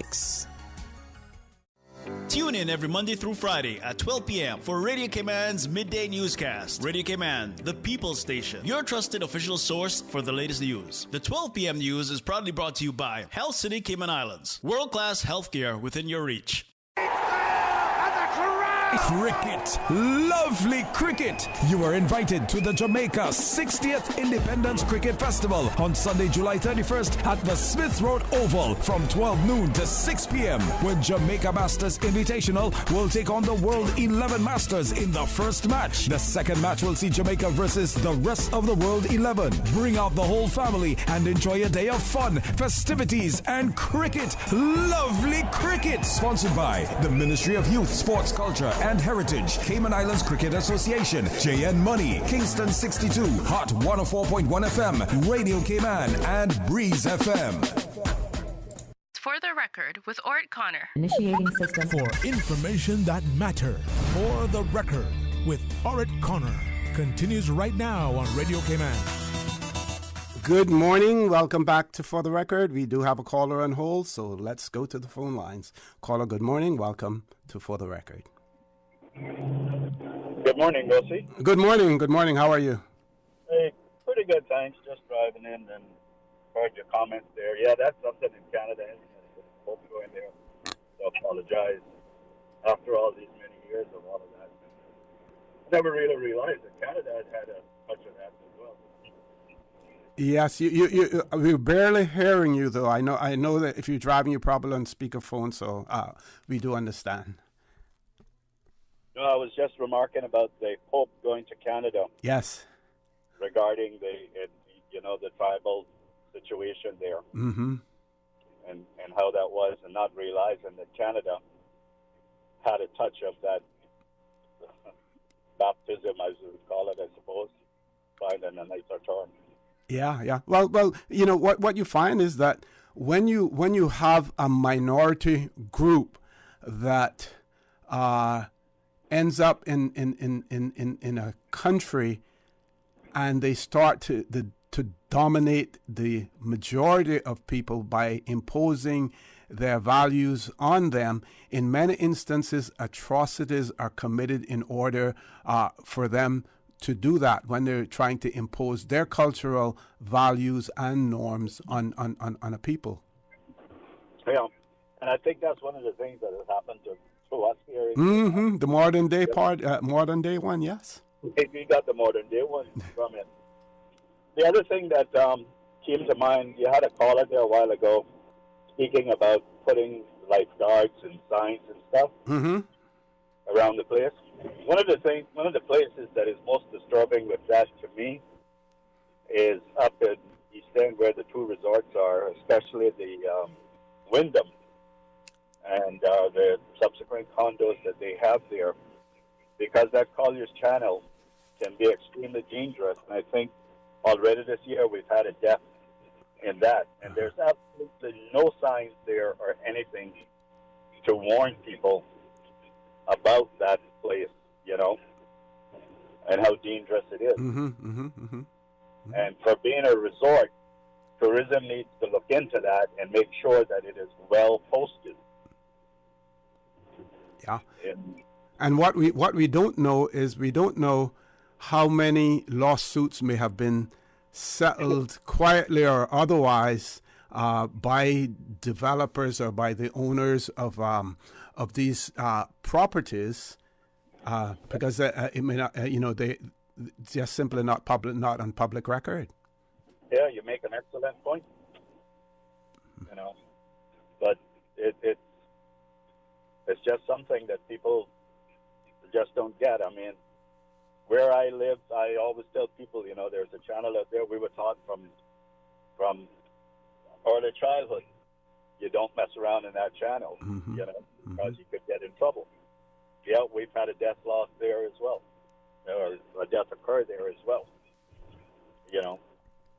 and it is something to think about when you're looking at what your overall tourism product is. So, anyway, just a few comments for the morning. That's all. Have a great day. Okay, but before you go, let's. I know that in the days when you grew up, we didn't have formal training as far as learning to swim is concerned. What was your experience in terms of learning to swim? Interesting you should ask that. I can tell you, we had what was called a skiff back in those days, a wooden skiff. Uh-huh. My two uncles, two of my uncles actually, we used to, and we didn't have no engine. We had a couple of old paddles, and they had what they call a squeak pole, and would push it along. And I remember coming back in the same area where the channel is, and coming down from there. We had been, back then you could go inside of the reef and catch old wife and anything you wanted. You didn't have to go outside. Mm-hmm. And we're coming back, and they said to me, "Bobby, today is the day you're going to learn to swim." And they dumped me over the side.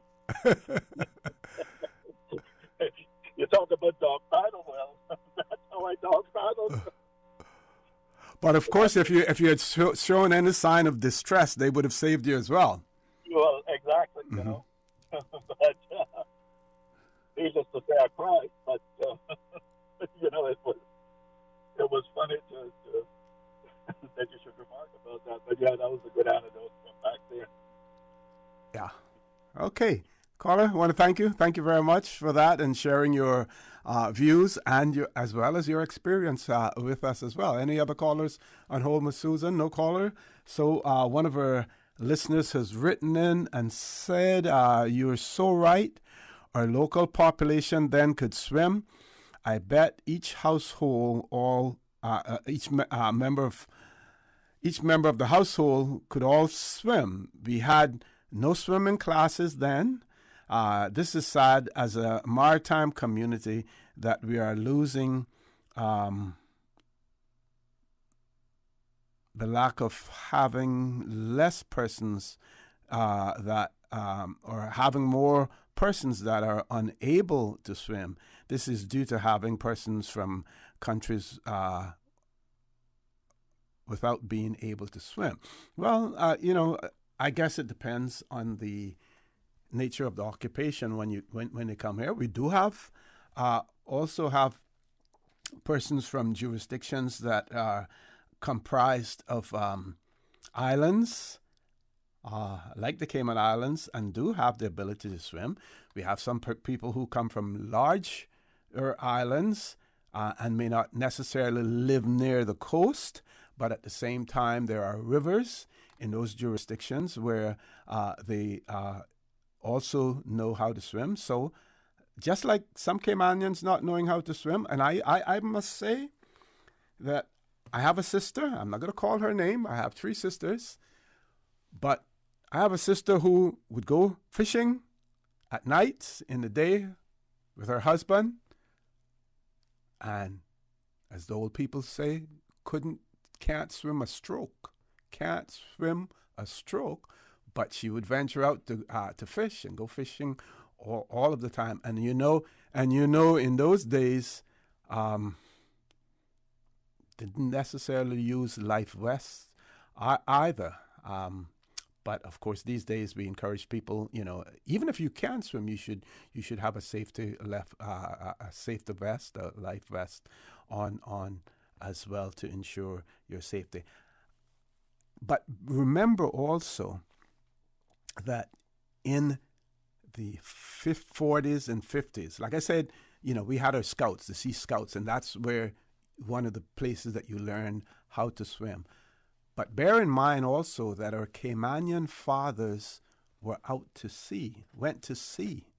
So, but those men who were around and, swimming in Cayman in those days, that was a part of our entertainment. We hear us talking about it, talking about throwing mangoes and diving them up the Guineps, and they tasted much better with that salt water than anything else.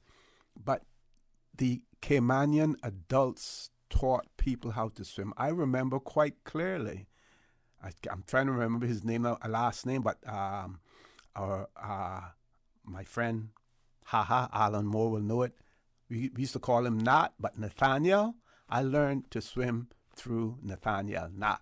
And he taught many other persons, how to swim as well. But the men and the older persons in our groups would teach us how to swim as well. Now, we don't necessarily have that close-knit society that we had. We don't have that now in the Cayman Islands. So, and the population is much larger, so we now have to rely on organizations like the Royal Society of I want to make sure that I get that right.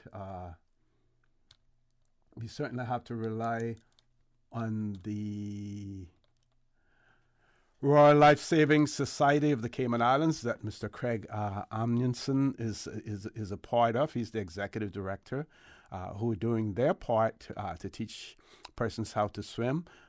We do have, the Ministry of Sports. They have programs, as well. And this is a good opportunity for, especially in the summer, to take advantage of those opportunities that are out there and get your young children to learn how to swim. Those that may have a fear of water, get them acclimatized to being around water, learning, how water can be helpful, but it can also be dangerous. But I would say to all of you out there who are listening, and based on the WhatsApp messages that I'm getting and the calls that we're getting, this has certainly generated much interest. And we certainly urge you to please take advantage of it. We're going to take our last commercial break for the morning. When we return, we're going to wrap up. And we have other information to share with you as well. Please stay tuned for the record. We'll be back shortly. JN Money, money touchdown. Send the money now. Reach wow. You say you need some money, JN Money, I can send it in a hurry. Get through quick when you come collect your cash, or use a money card and swipe it in a flash. Send funds to any bank, yeah. Pay your bills quick, yeah. Low fees, you know what it, yeah. JN Money, we are pick, yeah. Send and receive funds at any JN Money location. It's fast, affordable, and convenient. Money touchdown with JN Money. Send funds to any bank, yeah. Pay your bills quick, yeah. Low fees, you know what it, yeah. JN Money, we are pick, yeah. Call 345-945-2014 for details. Available at JN Money locations across the Cayman Islands. What's that? No sugar, same amazing taste? Coca-Cola Zero Sugar is here to stay. No one can stop me when I taste the feel. Classic taste, pure satisfaction. Be sure to stop into any Tortuga location and get your own case of Coke Zero.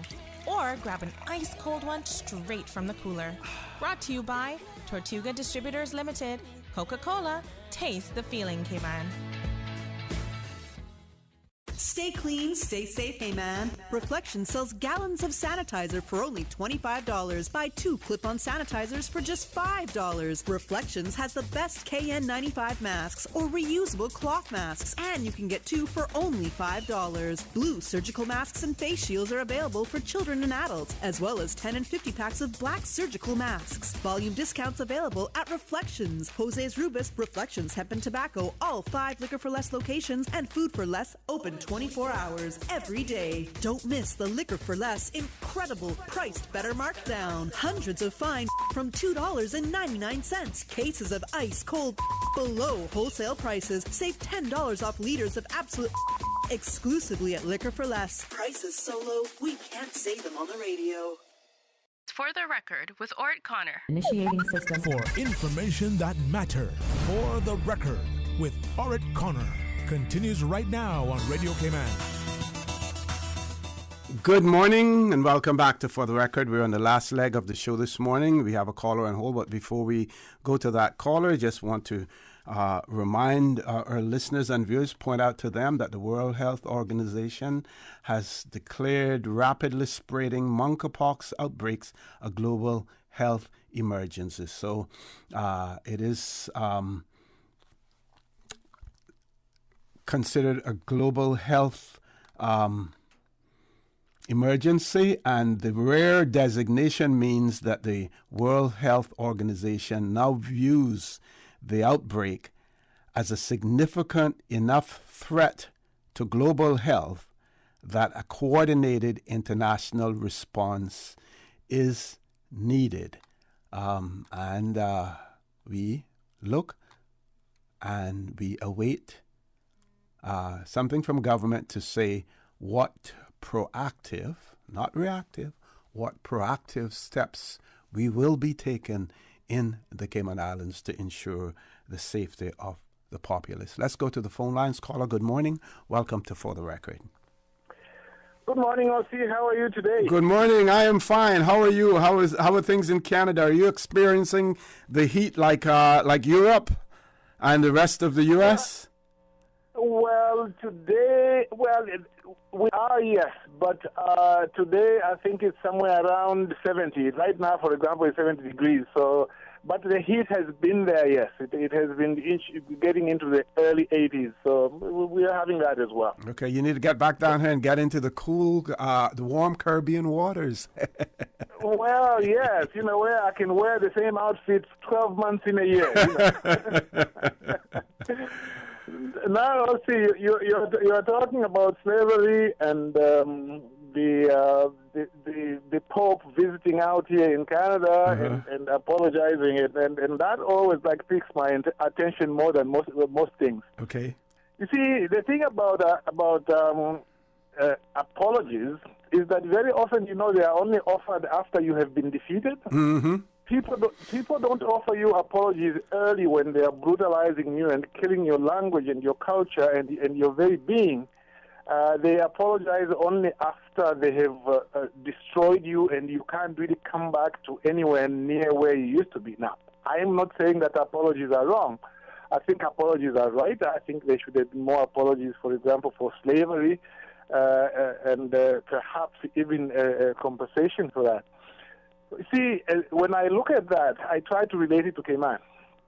I look at Cayman where Caymanians have not yet been totally defeated in their country, but it's going there every year. And the question that I ask is, do you want to get to a point where the Caymanian culture has been totally destroyed, and then after that, then you demand an apology? Yes, you might even get one, but at that time, the culture would have been destroyed. And I think it is always good to look at this problem with that perspective, to say, prevention is always better than cure, because usually, very often, the cure will never come.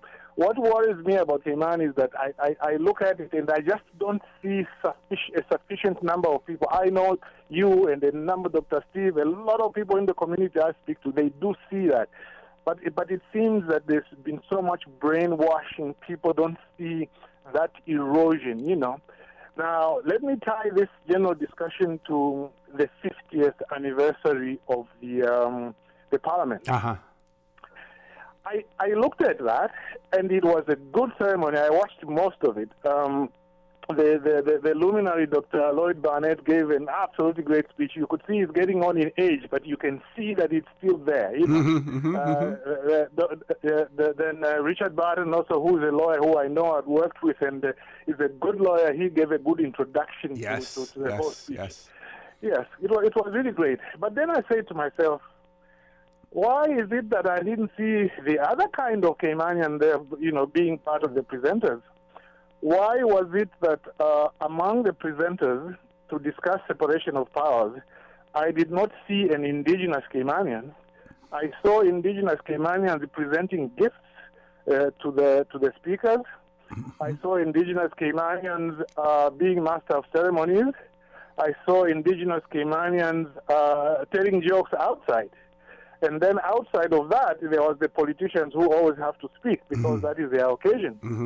To me, that struck me as being very, very, very odd. It is like people don't seem to see that is odd sometimes. It's like when you have 4 QCs being called, there's no indigenous Caymanian there. You go to the court. It is the same thing. You have major cases where the Attorney General is hiring lawyers for big cases, but none of those are local lawyers. It's always a UK QC, even if that's a matter for which somebody local could have been engaged. And I think this is something that really people need to be sensitized to. These are things which very often, if you are just growing in a society where there is no stimuli in the educational system, and in the way you interact with people, you grow up being almost like what is that thing they say that you can put a frog in cold water and increase the heat slowly. The frog will keep feeling good. It will not notice that the water is growing hot until in the end it dies. Yes. And that's the metaphor that I find that a lot of people in Cayman might be in. Well, Billy, I sorry to interrupt you there, but I last week I predicted that the way that I see things, and I've been able to observe Cayman for quite a while, and all of the changes that have taken place, and I predicted that if something isn't done by 2050, Caymanians are going to lose complete control, over the Cayman Islands and our destiny. Some of my viewers and listeners felt otherwise and felt that I was way out of whack, that it's going to come before then. They said, I'm probably 10 years late. It'll probably come 10 years early, more like 2040, as well. So there are some people who are sensing it, but not many people are appreciating the urgency of what is happening. Well, it's very interesting that you disagreed within it. You agreed within a disagreement, or disagreed within an agreement, because you agreed that this is going away very fast, but you just disagreed on how fast it's going away.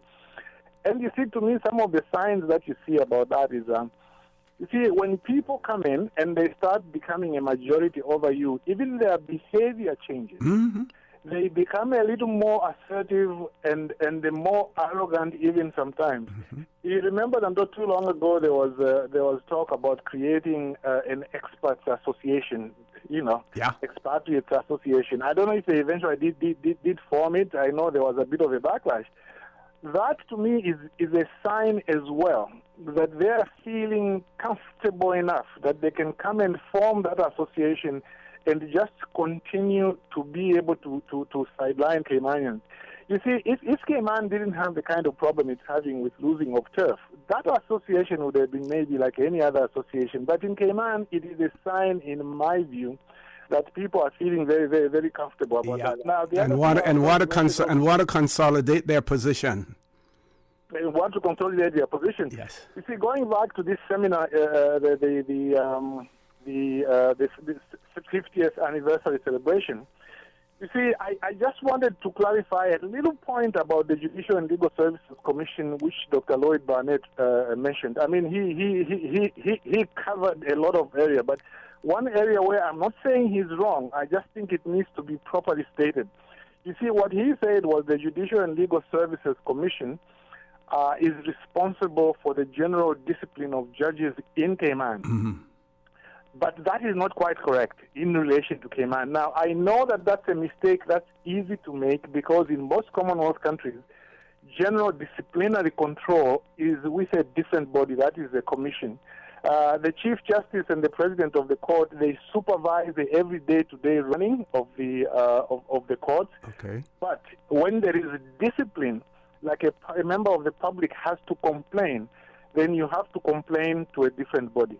In the Cayman Islands, it used to be that way in the 2009 Constitution. If you wanted to complain against any judge at any level, you went to the Judicial and Legal Services Commission. But since 2016, if you want to complain against the judge of the Grand Court, you go to the Chief Justice. You want to complain against the judge of the Court of Appeal, you go to the President of the Court. That is totally wrong. It is not done like that anywhere in the Commonwealth.